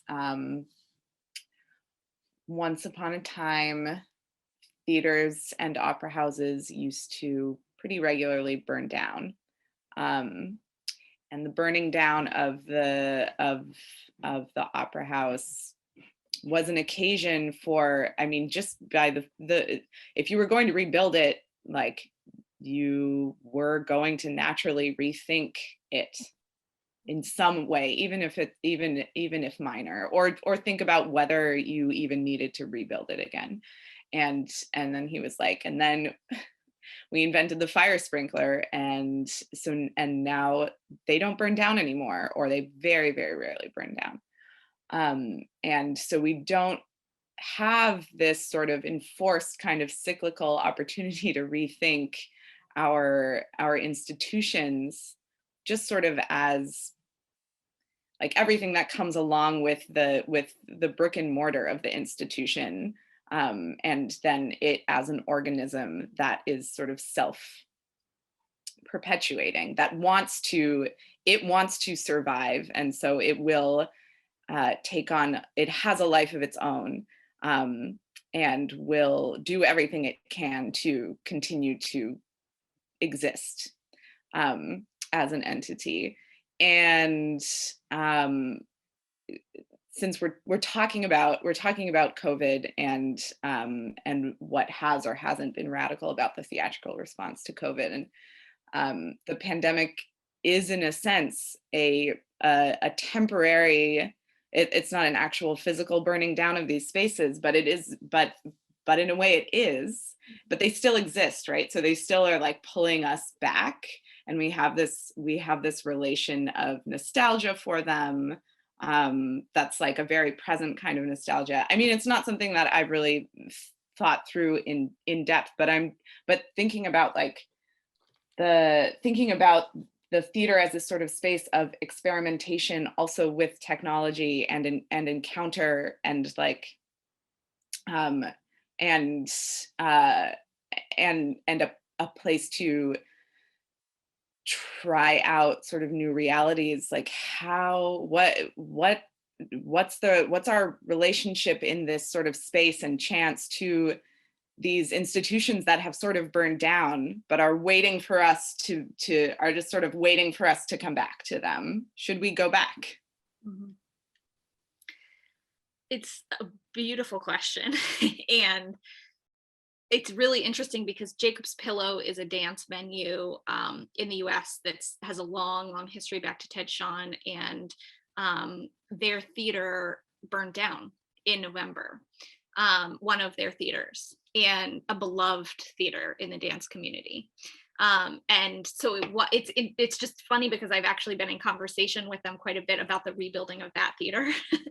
And it's so interesting for it to happen within COVID, because what you're talking about is playing itself out in a very, very real way, because it was people who were already feeling the sort of metaphoric burn down that you're talking about, but still pull back. And then all of a sudden the theater actually burned down and was truly gone. And now the process of rebuilding is being done around this idea of COVID and how that will impact the future of theater.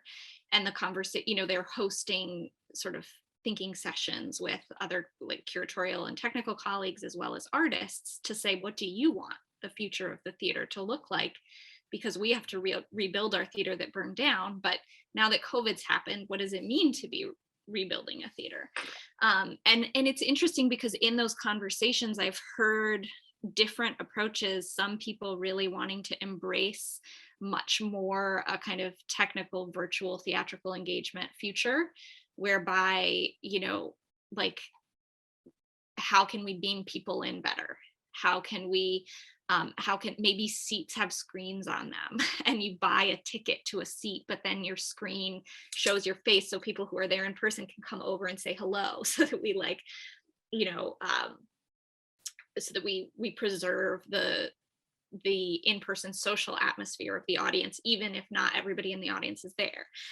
All of these ideas. And then on the complete other end of the spectrum, so many artists that I talk to, not only in that context, but just in general, are like, we just want to go back to making work in person. Like, we want nothing to do with this digital future, even more so now. We just want to be in a space. And like, when you rebuild your theater at Jacob's Pillow, like, please don't try and build some now technical fancy space. Like, just build us a barn that we can be in and move in. And I hear that a lot, like, more often than not. And so it is, I think, this really interesting moment. I think we have no idea how it's going to play out yet. The other thing I'm hearing a lot in the US is that artists don't want to return to the theater as it was because of the sort of white supremacist nature of the theater and how that institution is built. And they're feeling that the theater and its institutionality are toxic, and that without burning that down, we can't move forward, and that this is our moment to do that. So I think you're spot on that all of these things are coming to a head in really beautiful ways and exciting ways, and it'll be wonderful to see how they play out. I think we won't know for a bit, but yeah, thanks for that thought.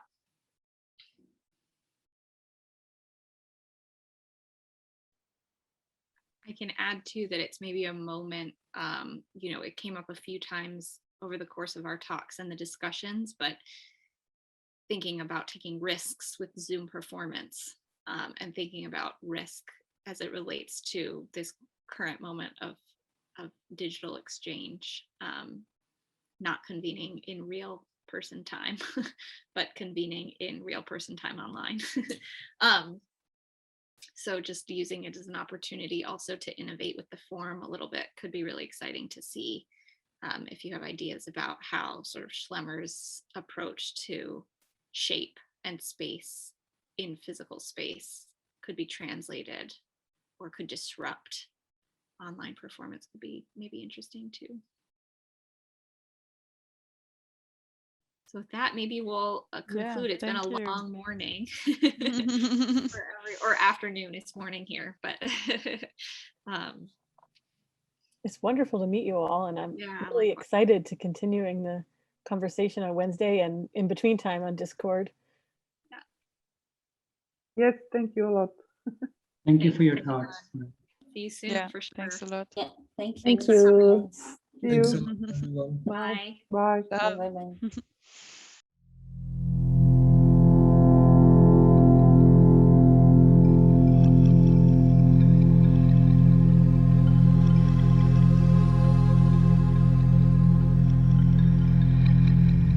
We're thrilled to welcome everyone to the Theater as Laboratory. And to give a little bit of background, this is the third meeting of the session. And for those who haven't joined us for the entirety, last Saturday we met with some public presentations by Rebecca and myself around the concept of theater as laboratory in relation to Oscar Schlemmer's triadic ballet and how we might think about that as a jumping off point for some experiments in this Zoom platform with sort of mediated and intermedia performance. We then met as a group privately on Wednesday to share work in progress and discuss some ideas that participants had. And it was a really extremely engaging conversation and sharing. So I'm thrilled to be able to do a more public presentation today with Rebecca. Yes, and it's been such a pleasure together with Ashley to have a chance to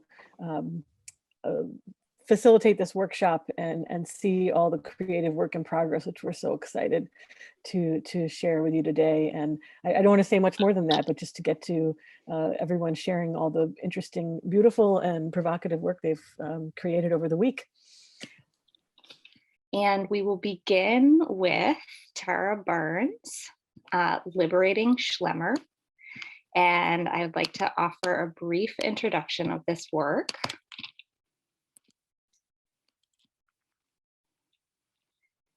So Tara Burns is presenting a study of concepts in relation to Schlemmer's work titled Liberating Schlemmer, revolving around the embodiment and reimagining of his designs, which she has playfully titled Liberating Schlemmer.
Wonderful. Thank you so much.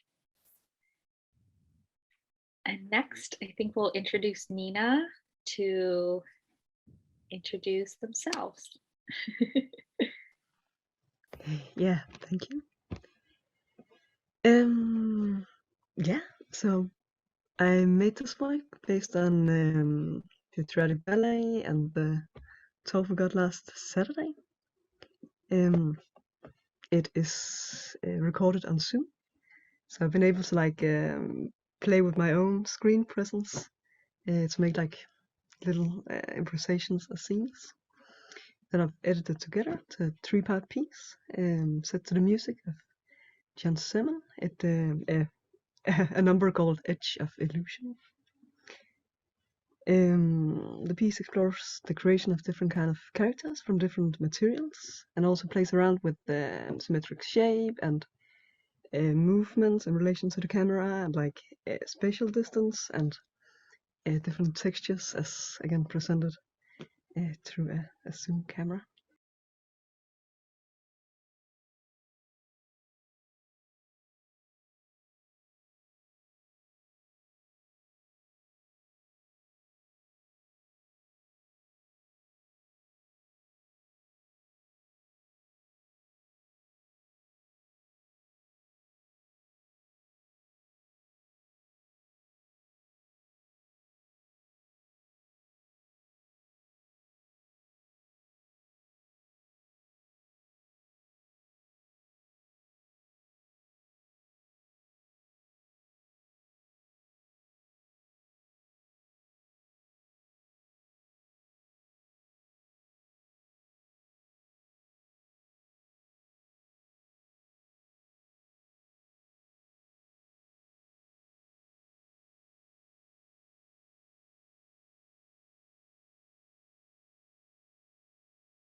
Amazing. Thank you so much. Thank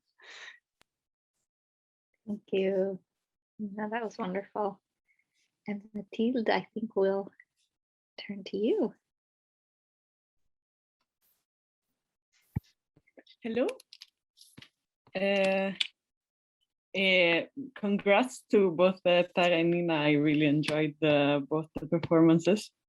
And about mine, yeah, it was a playful experimentation starting from objects that I developed to a research that I started during my master's degree.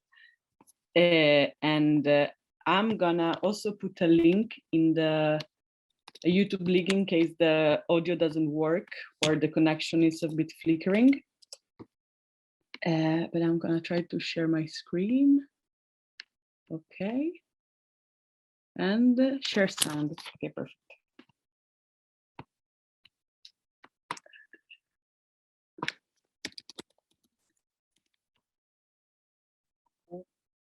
Should I mute myself when I start the recording? No, I think if you do that, we won't hear your sound. You can, but you don't have to. Okay. Oh, it went into a. Okay, I start. You tell me if the sound works.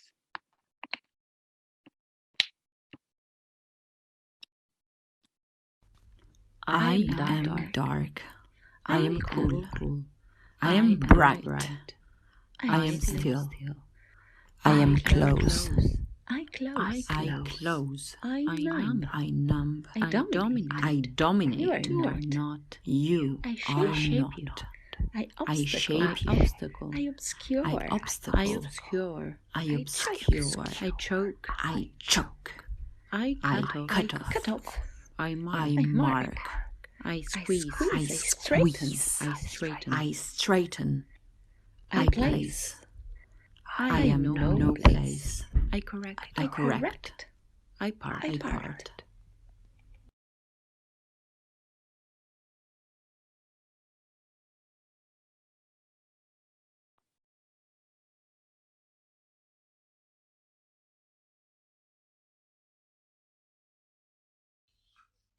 I happen. I happen. I tumble your stomach. I buzz your temple. I clutch your fist. I flicker your eye. I am an instant. I am a pinch to the arm. I am unwanted.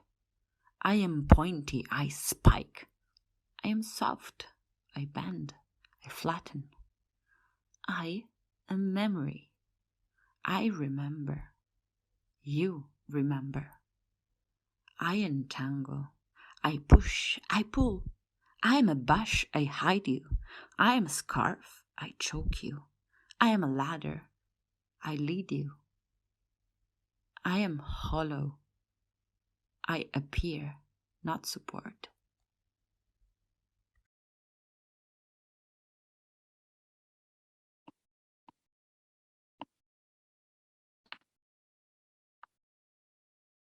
Done. Mine was quick.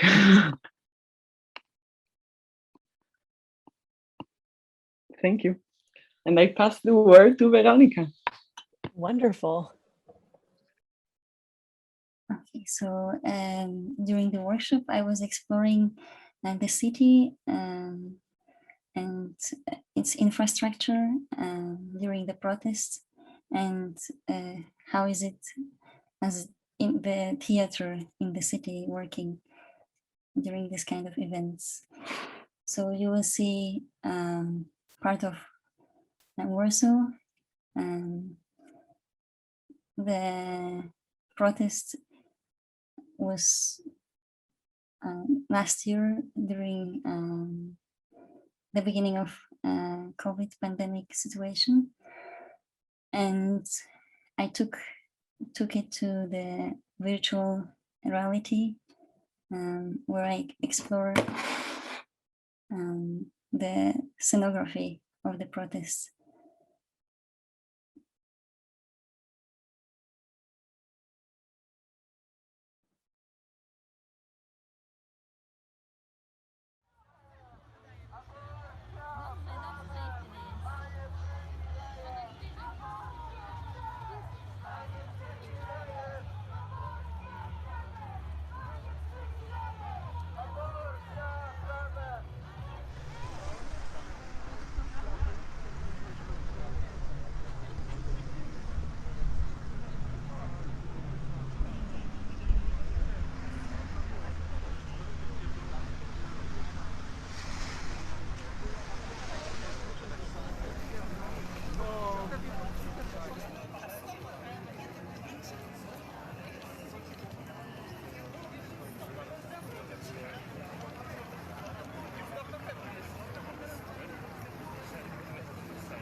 Mąż. No baba.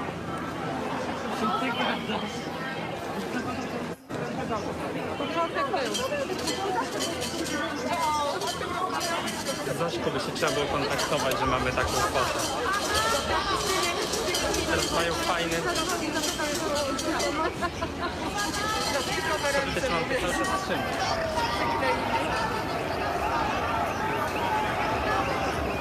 Uczestniczenie w zgromadzeniach nie zostało ograniczone żadną ustawą. W przypadku zakłócania przez policję legalnego zgromadzenia, my, obywatelki i obywatele, będziemy rejestrować wszelkie naruszenia prawa. Uwaga, uwaga! Tu obywatelki i obywatele. To jest legalne zgromadzenie.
Mąż. No baba. Początek był.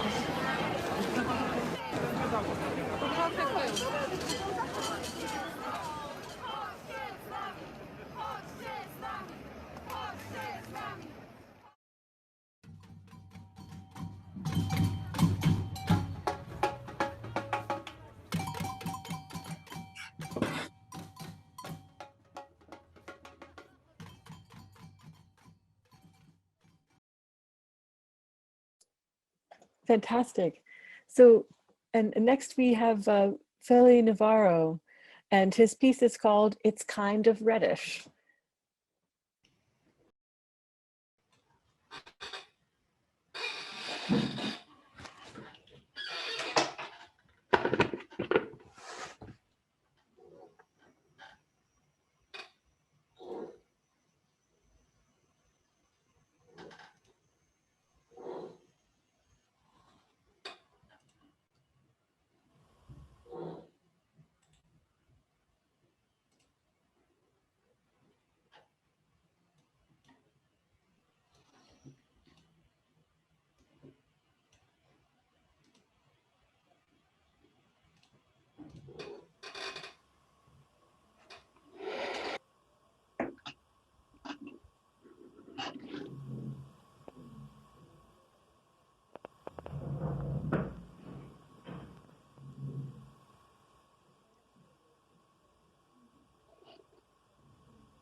Mars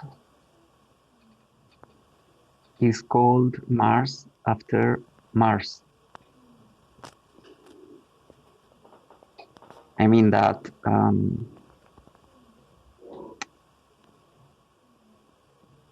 that Mars, the planet, is called Mars after Mars, the god.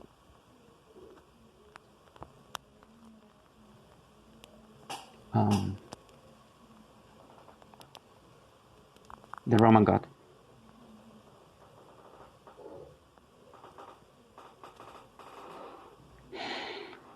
Mars was. I mean that a god always is, but in this case, since we are talking about a culture or a civilization that no longer exists as such, I am saying was.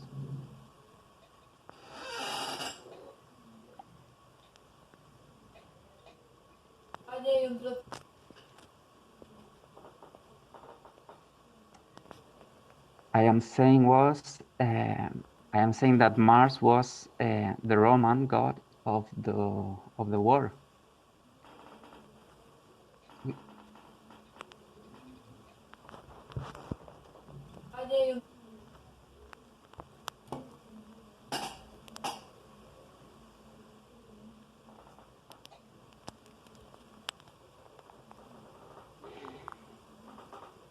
Because of the war, well, because of the blood, I guess, because of the color of the blood. I imagine because of the red. You could see the red planet from Rome, and they thought it was blood,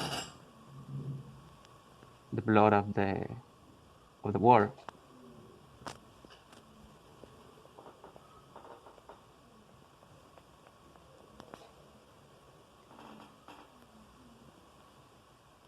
So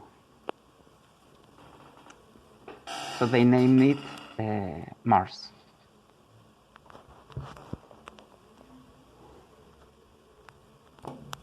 There is a Greek god too. There was a Greek god called Ares.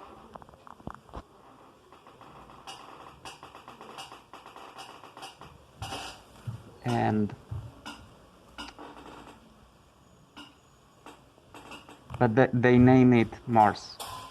They named it after Mars, not after Ares. And there is also a Greek goddess. Un abrazo, sí, llámame. Cuídate. There is a Greek goddess. There was, if we keep the criteria.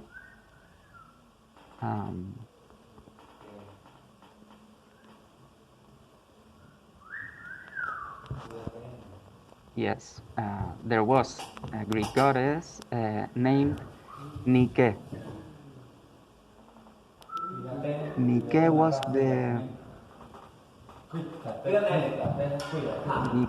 the Greek goddess of victory.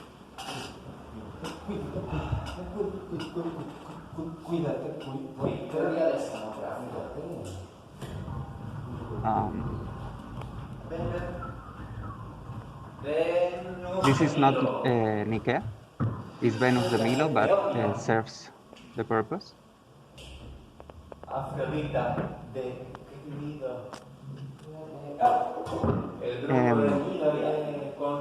So yeah, it's like Nike.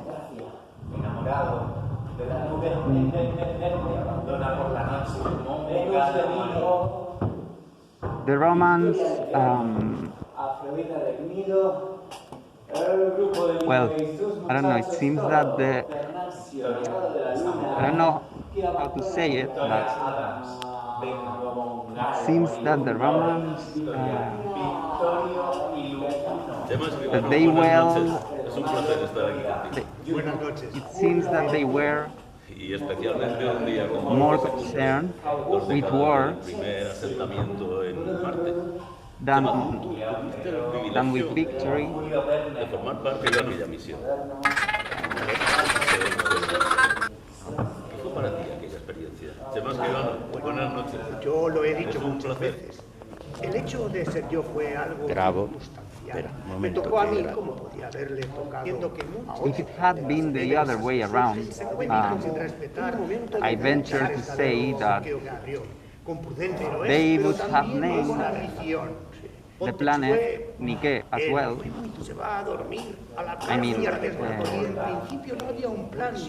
I mean Mars. Pero ten en cuenta que existía una necesidad histórica I am talking about Mars. y un hombre a Still. veces mensaje tiene que hacer lo que tiene que hacer. Dicen, En ese instante, abran en el las que pones puertas. tu Tengo pie medio paso y mi compi sigue Maybe I'm talking too much. Escribano. groggy en la silla. ¿Qué hago? ¿No salís? Me espero. Besides, Nike Muy importante entender doesn't la need a planet. Sigue habiendo rumores. El peligro es una cosa Quiero decir, y el miedo es otra. rumor. Se escucha que ya no hay Fortunately, y puede que haya que cerrar el asentamiento. Cuando eras joven y aprendías, Fortunately, tenías miedo porque no justice sabías. was served in Nike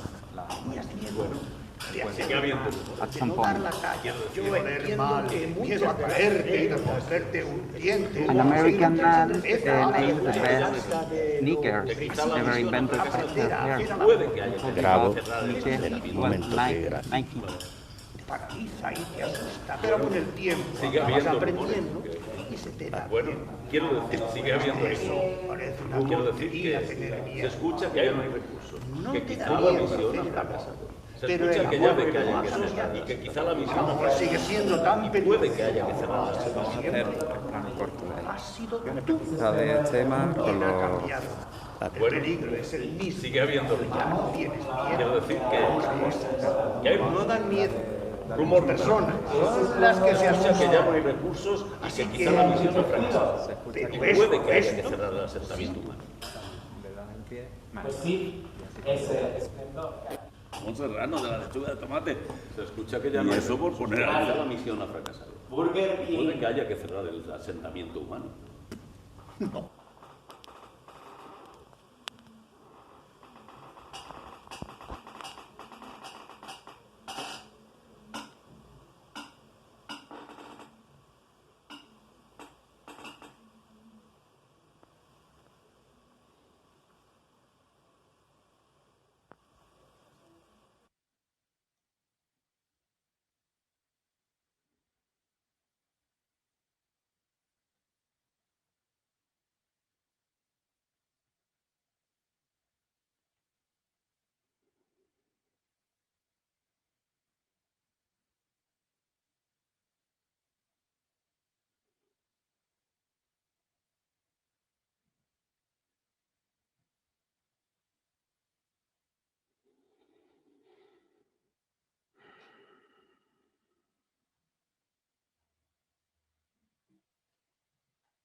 Well, I suppose we could just begin the conversation.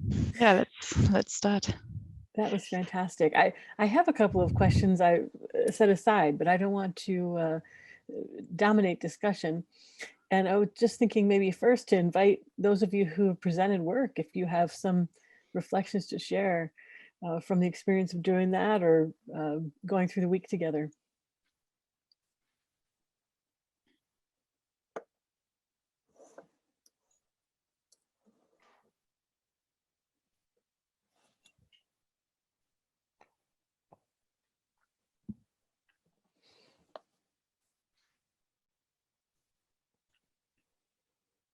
maybe that's not specific enough to be interesting. I could ask more specifically, for those of you who are coming from outside performance, from architecture and psychology and kind of other places, what was it like to use theater as your laboratory this week? I'm curious to know how that felt, if there were points of friction for you, or ways in which that felt generative, or how you felt about it.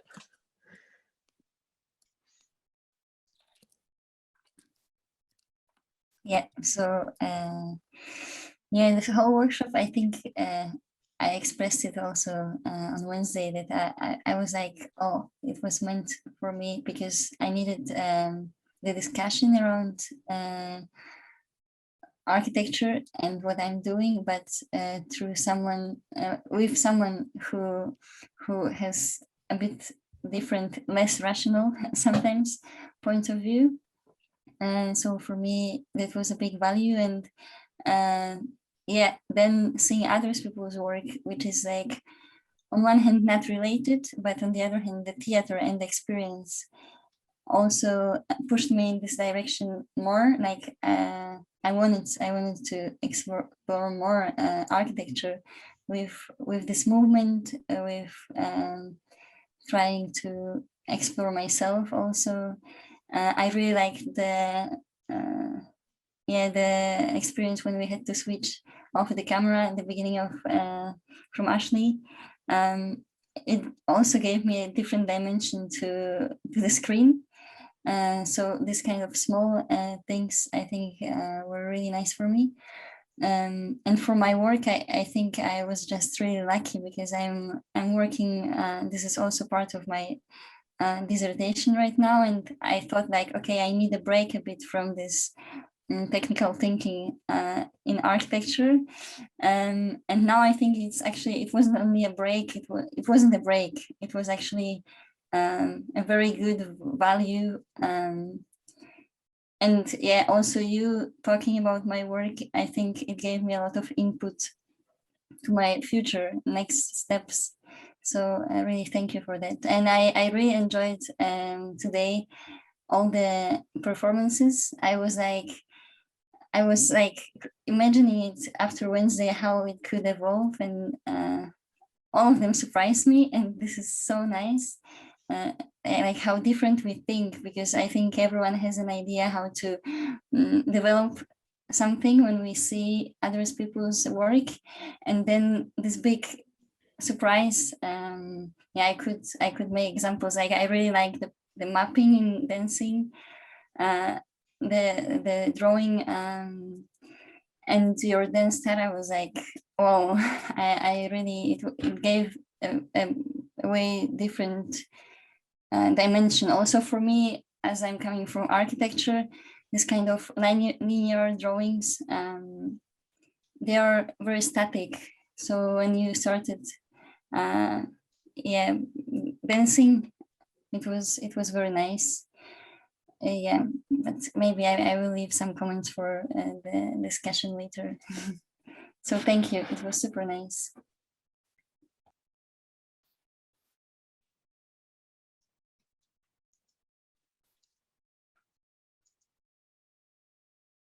I'm so glad to hear that it was a generative, valuable experience, even coming from kind of outside the discipline in. That's something that we had really hoped when we were making the workshop, that it would be a welcoming laboratory to others, not only those of us who are already in the workshop of theater. So cool. I don't know if anybody else who was coming from another space or discipline wants to speak to that, or we can move on to another part of our discussion too. I mean, dance is part of, can you hear me? Yes. Okay. Dance is part of, we often use the theater as our laboratory. I think I've never used that terminology before. But it's funny because I was just working on something else, like a collaboration, and we called it kind of a mad scientist playground, which kind of reminds me of this as well.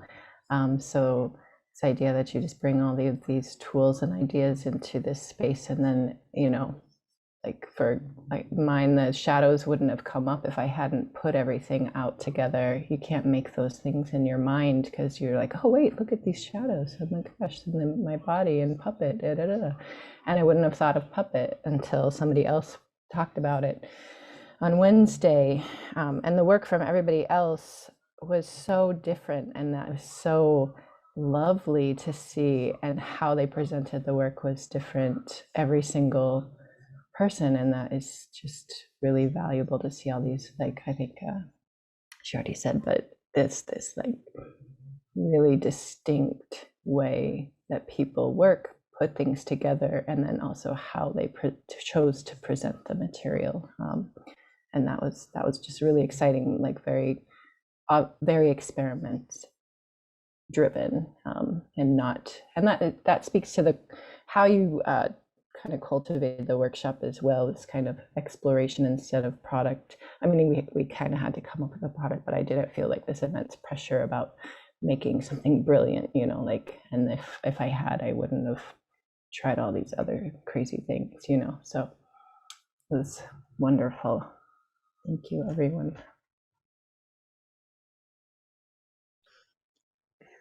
I would like to build on that as well, if that's okay. Yeah, I come more maybe from wooden theater, but I've never done anything like this before, like doing performances to a screen.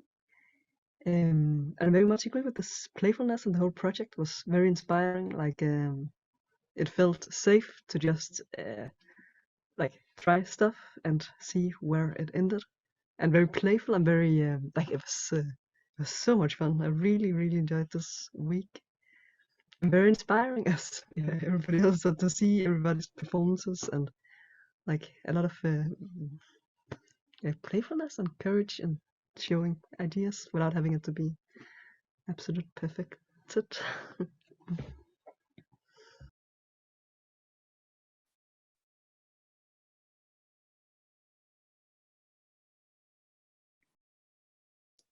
In terms of play, what did it feel like to bring Schlemmer into play? I don't think any of you were working with Schlemmer before this, so jump in if I'm wrong about that, but I'm just curious to know what it felt like to bring him and his work and those ideas and aesthetics into your practices.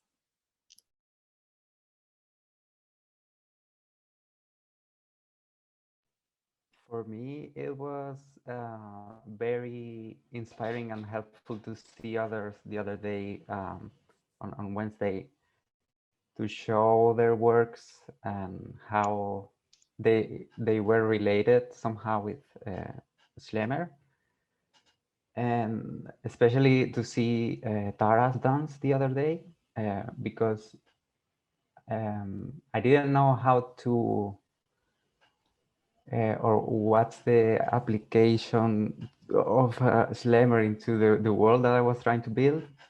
But to see this work especially was like, okay, so it can be seen from a totally different way, and like interpret the geometry in a totally different way. And that was very inspiring as well, to organize today the materials and to try to find the geometry as well of what I was doing and saying and so on.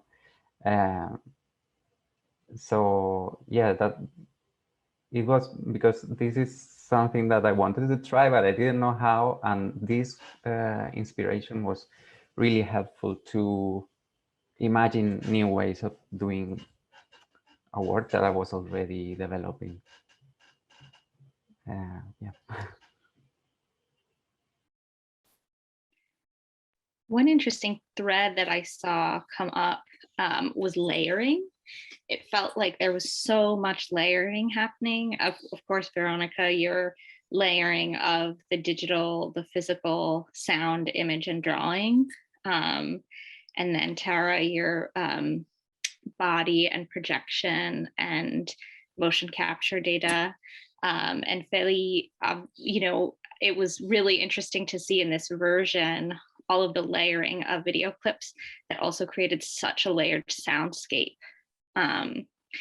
And then Nina, your piece had more of this like linear narrative layering, to where even if the different characters maybe weren't laid over top of one another aesthetically, in terms of the narrative that you built, it felt like they were kind of accumulating together into this layered being at the end that almost had layered connections to the other characters. And then Mathilde, your layering of feelings and how the manipulation of the objects really gave texture to the to a sort of complex feelingscape. And so I just kept seeing layers pop up in different ways across all of the works, and that wasn't really a theme that I necessarily anticipated out of a Schlemmer prompt. And so I wonder if you all would want to, and yet I should say that then when I think about it, it actually makes quite a bit of sense in terms of the ways that costume and line and body and presence kind of converge on Schlemmer, and then we are placing that in a different realm altogether. So it's like, how does that three-dimensionality of space manifest itself within the digital sphere? And maybe that's through this kind of layering to give dimension and dynamic to things. And so I wonder if any of you would be interested to think through that with me a little bit, or to reflect on sort of what brought you to that side of your work.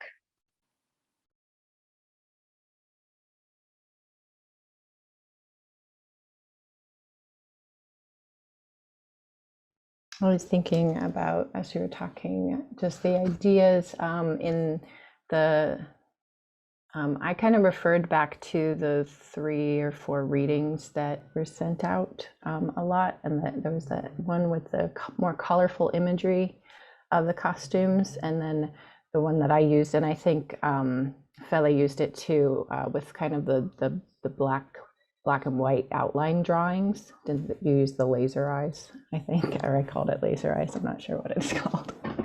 But this kind of, those two articles had different kind of perspectives, this kind of outside view, and then the black and white drawings were like this, what's underneath in a way. So like maybe for me, maybe there was something to do with this kind of like outside inside. And I Schlemmer wasn't a big part of my research, but I did know of him because I was studying kind of technology as prosthetics of the body in my MFA thesis. So this idea of kind of theatrical prosthesis that one of the scholars, Julie Townsend, brings up in the readings is she's talking about Loie Fuller and like extending her body with dowels and all this kind of stuff. So this idea of how can you create a prosthesis with technology, and like this is for mine, that kind of like putting them on top of each other made sense, even if they weren't matched. So that's something I was thinking about.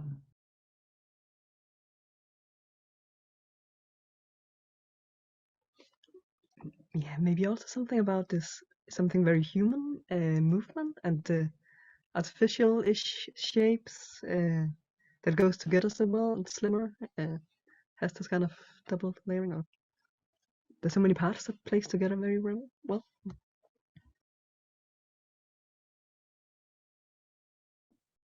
Yeah, for me, like the costumes he was designing were very against the body. And also, yeah, it's the same as I feel working with digital layer in architecture in general. So yeah, I think my layering is also yeah, different extensions of possibilities and created, in this case, scenography, and also that like drawing is it's very natural for me. Like this is what I do all the time for my work, but still there is a layer of 3D dimensional space always behind my head, like I always feel it. So I think this is kind of, I want to try to make a dialogue between these different things. So that was the idea. And yeah, about Schlemmer, it's funny because they teach us a lot about Bauhaus, and this is like a base for every architecture school in Europe. So for me, it was very nice because like sometimes it's stupid, but when you see that, like, okay, these architects were working so much on theater, and we know that architecture is always related to art, like scale, proportions, colors, perspective. All this is more to art than to architecture. But still, like the Bauhaus is a kind of a base for our designing. Seeing that someone invests so much in theater was very inspiring. It's from me. One thing I was struck by seeing your piece, Veronica, this time was the, in terms of layering, the power of the pen. It didn't strike me that way on Wednesday for some reason. I don't know why, but today somehow it got me thinking about, you know, the sort of separation and solitude so many of us are enduring, of course, with the pandemic, and yet the pen, and that it would be so large, I guess, in relation to the rest of the image. It came through very strongly to me today, and I really enjoyed that. Thank you.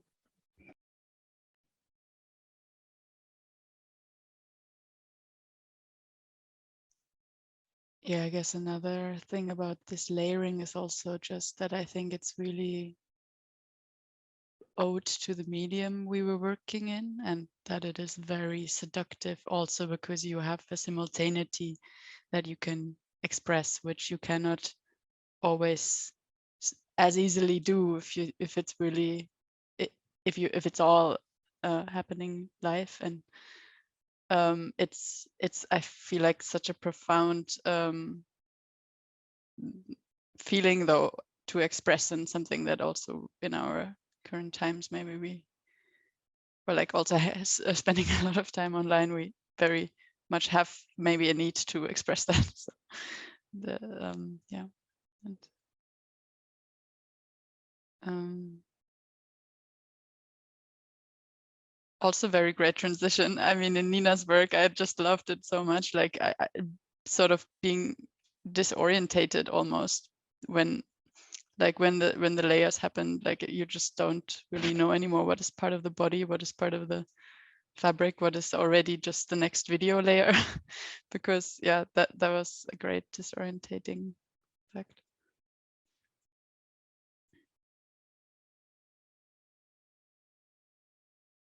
Also with Nina's, like the layering of themes, like I felt like throughout, I was like, as we got introduced to the new characters,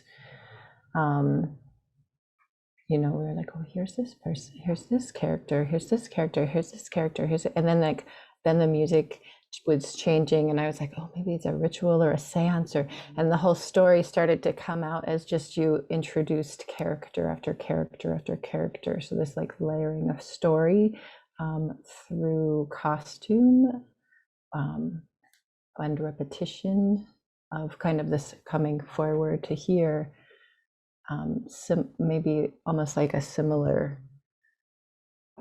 way in the camera, or, you know, distance and whatever, and how that kind of repetition of each character was a layering and made us know what to expect and what, like you were saying, this like that you couldn't tell anymore.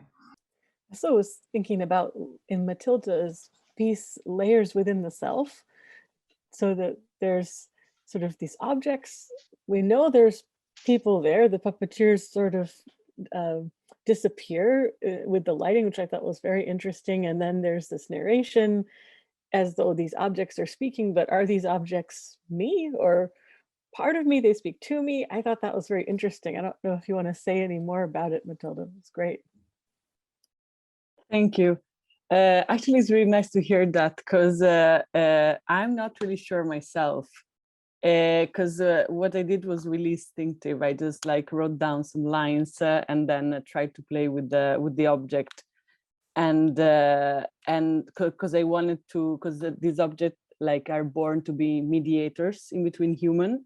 But then I was like, okay, let's try to find a character to the object. What would the object be or behave?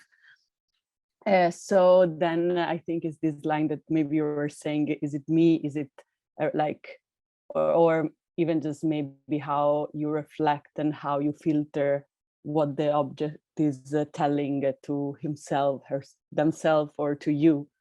And I think this is what makes me curious, this the interpretation of who looks at something and how different things narrate story differently according to the listener.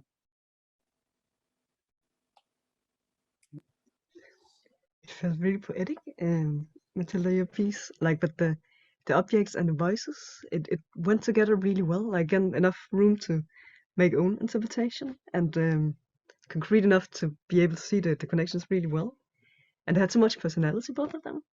It felt like almost a little sad, like that they were being defined so much from the outside, and like should have a right to be their own things. Again, but so many stories. That's also really interesting to hear. Because yeah, as I was like then reading what I read, and I was like, oh my god, this is going dark. But also that's a playful part for me, because then the objects are like, if you look at them, are quite playful and a bit naive. And then what if you pair up with, I don't know, darker thought? Does it become, I don't know, somehow comedic, or not in this case, but like this tragicomic way, or again something else? Well, thank you. I felt like I could see some of that slippery kind of resonance between tragedy and comedy in Feli's piece too. And there's sort of this globe of Mars. We like read so many things onto it, right? The war and blood and sneakers. I really appreciated that. Thank you. About the Matilda's work, I wanted to say, for me, was beautiful to see this like genuine interest for how or what an object could become, and it reminded me sometimes of working in theater myself, but also seeing colleagues working with objects, and sometimes we struggle a lot because we take an object for granted, and we mistreat the objects sometimes. So this is like for me, seeing it in that way, it was like a genuine interest and also kind of care for objects, you know, like, okay, I'm going to investigate what this object can be, and how it can move and express itself. But yeah, it was beautiful. Thank you very much. Yeah, that's same for me and Matilda's work. Something about the texture of like how the puppeteer interacted with each object, or maybe it was like the density of the object itself created like this like warmth or like care or like snuggle inside of me. And then it was layered with, like you said, this like kind of, then you're like getting dark thoughts and you're like, oh, I just want to like wrap myself up. But the way that the hands, you know, the physicality and how those things were coming together created a definite kind of care or something for the object, which was really intriguing.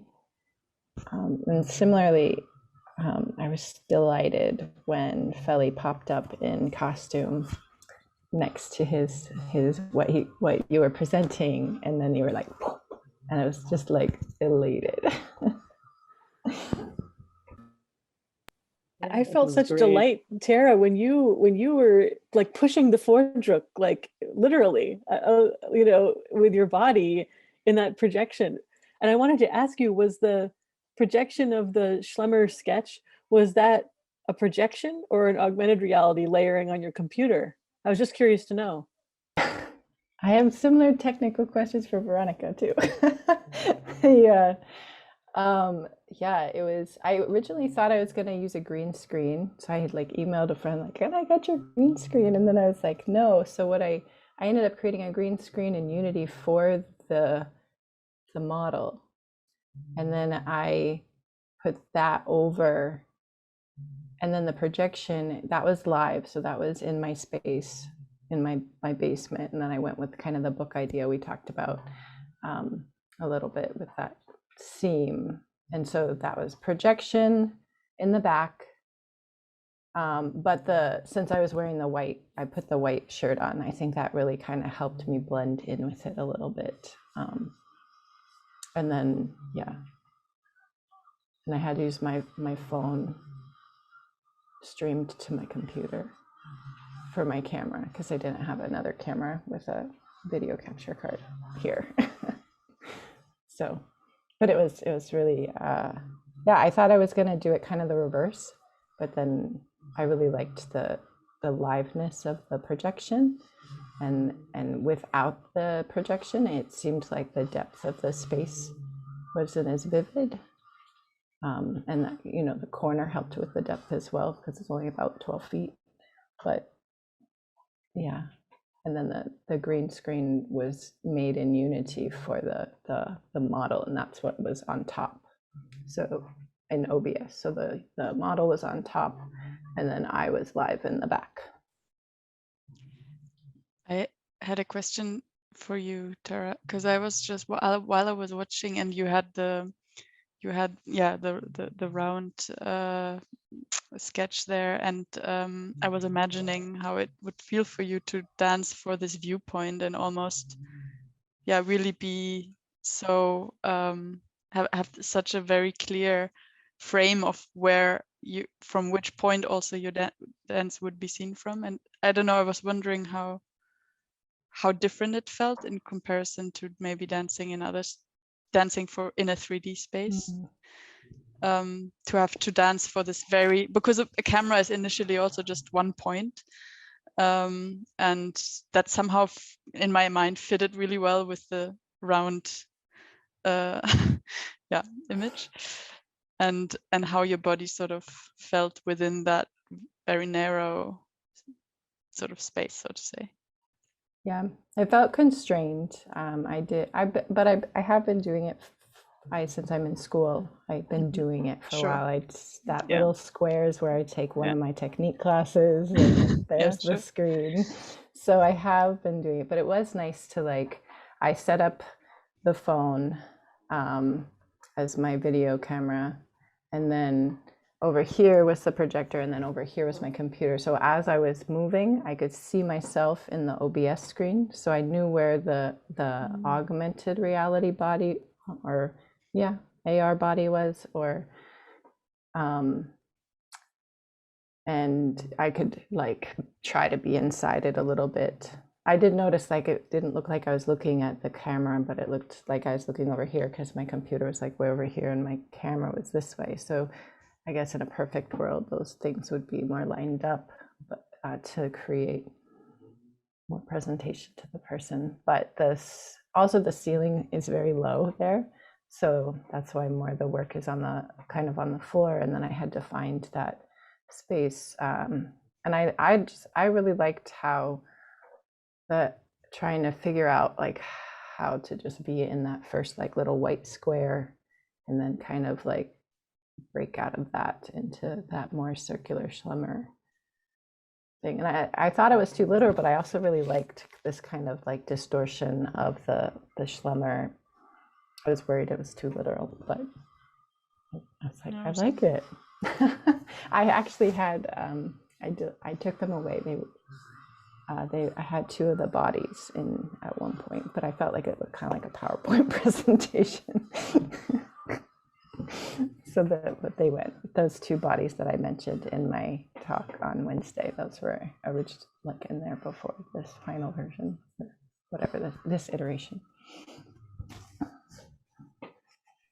Veronica, do you want to talk a little bit about the kind of technical questions that Tara brought up in your work and how that played out for you in terms of your hand and its relationship to the other images? Yeah, of course. Yeah, so Tara, I think I was cheating a bit. And I really like that you created your hyperreality within the room. I mean, we had our Zoom layer, so it was already an extension to mix the realities, but you merged them in your room. And this what I was imagining it a bit for myself at the beginning, that I will be drawing on the movie, but then I realized, okay, it will be too long because yeah, I'm not so fast, and with the medium I can make it shorter. So what I was doing, I prepared my drawings in the way that I was recording them first, and yeah, it was pretty easy because I was just watching the screen of the frame which I was interested in, and what was there, like what I wanted to yeah, tell you the story about in a way with my drawings. And then I merged them together yeah, with Premiere. Yeah, the tricky part was to draw precise the first layer, so the perspective and everything is the same. And at the beginning I was like, I should like trace it. But then I think I don't like this. I think then I'm missing some parts. Like when I draw, I try to not trace because I think it's still important. If you make small corrections, like changes to perspective, it means that it's there in your mind. So I just overlayered and desaturated the background, the white layer of the drawing.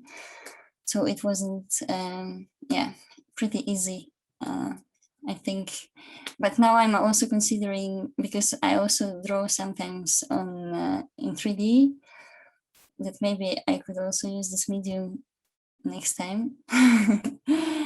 Yeah, and I want just to give a comment to Matilda's work, because I think only your work didn't have a scale of the human, and for me it was very interesting because I didn't notice at the beginning that the black socks were there. Like I was like, what is it? Like I remember this ball next to her head, so I was trying to bring back like the scale of it. And yeah, for me it really worked for the screen and the size of it. I would even move with this like around, and I think it was very, very well presented. Also, it wasn't long, but I think I felt like I want more. So it was super cool. Yeah, if you have questions about the technical part, I can share more. I was wondering about the more virtual reality part where you were like in the space and what you made that in, and then specifically what looked like little televisions. I was like, did you put in all those tiny little there's a million in there. I was like 1, 2, 3. And then what did you do, and like how were they televisions? I don't know. Yeah, that was a pity because I didn't manage to render another version where it wasn't so blurred, because yeah, it was a lot of movies from the internet footage which I found about the protest while it was happening.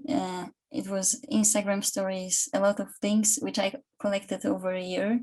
And then I made this cloud because virtual model allows me to do it, to put this layer of digital media information streamed. And yeah, I use Blender to make it a bit faster and smarter, that I didn't put like one single image every time.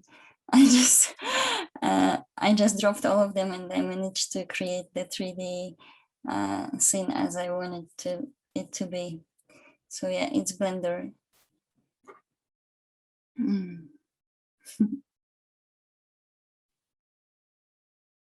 I wonder, Bailey, if you want to talk a little bit about, Rebecca mentioned sneakers, but I think, your work had maybe the most explicit gesture toward a kind of corporate cultural influence on some of these ideas. So of course we were dealing within the formal, but as we talked about a lot in conversation, the formal aspects of Schlemmer as it came up in the articles, but also in our discussion relates so much to the cultural landscape from a political perspective. And I very much sensed that from your work. I wonder if you want to talk a little bit about that and the choice to use Nike iconography so explicitly. Yeah.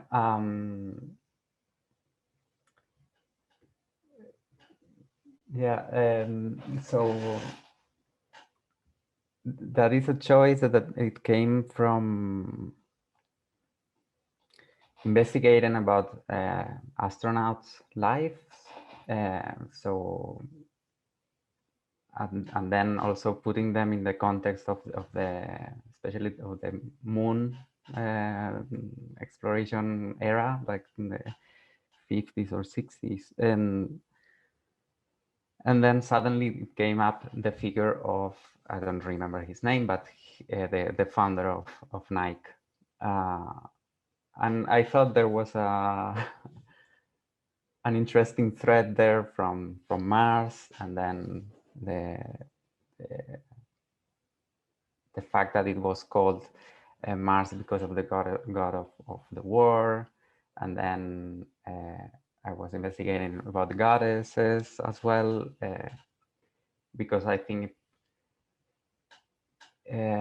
for next space explorations, we need less patriarchy in or this old masculine way of seeing things. And I wanted to play with very masculine figures, but putting them in a different context. And that's where Nike appeared as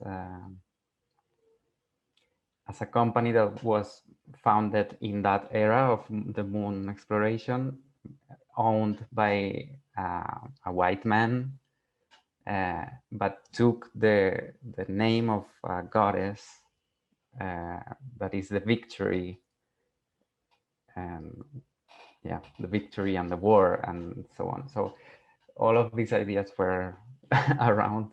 So and now that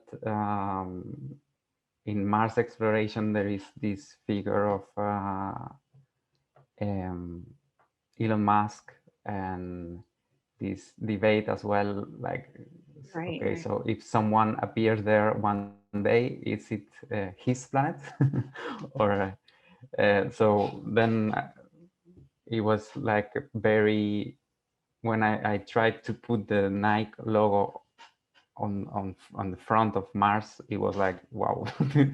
It was like a big impact when I was trying different stuff. So then I decided to keep working on that.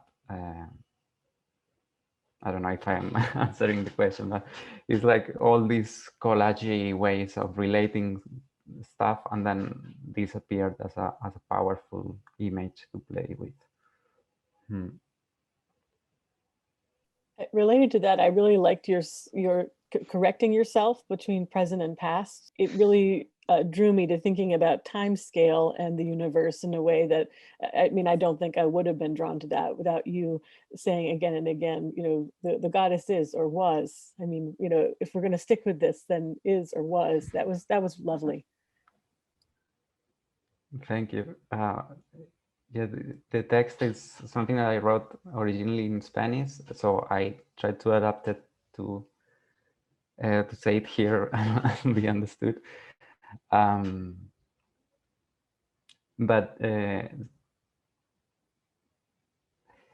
I think because I had this task of building the collage of videos, it helped me to not be such like focus on the text. So I knew that I had to say the text, but I was also, so this divided attention that I was a little bit worried before, I think it was positive to yeah, to not be so diagrammatic and too direct, maybe. Yeah, and another thing that really worked, I think, also as time processed, the video started to become slower because your computer was just not managing anymore. And I think that was so great if you are talking about, because you were talking about space flight, and then like these images are also like they become more like they're already a great choice to have them so pixelated, but then they're even more like dragging the pixels along, and yeah, it was nice. And something about how you carefully, I think it goes along with what everybody was saying, but like how you carefully arranged, like you pushed the window here, and then you're like, no, it needs to be a little bit over here. That extra like carefulness like added another dimension to what people have already said.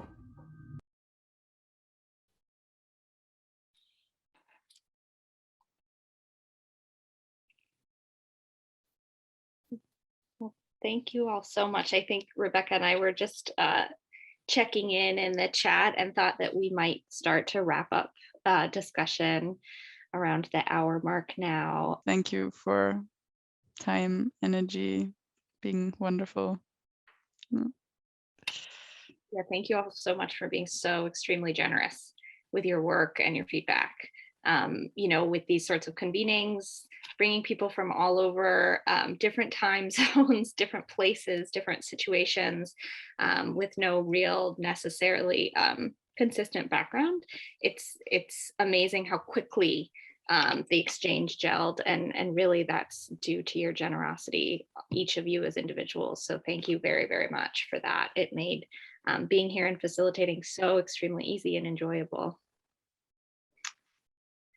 So with that, maybe we'll say goodbye for now, or maybe see you later on Discord and in email. And I really do just personally look forward to seeing all of your work as it continues to develop. I'll be curious to see if any of you, you know, and for the sake of the recording in a public sense too, just to acknowledge that these works all came together in such a short amount of time.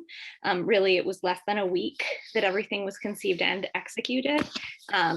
And so this kind of like prototyping, rapid prototyping approach to art making can be so generative, but I really look forward to also seeing if anyone continues it beyond the week, or especially for your longer term research projects. I know many of you have brought those to bear on this exchange. So best of luck, well wishes, and I look forward to seeing how it all comes to fruition in the future.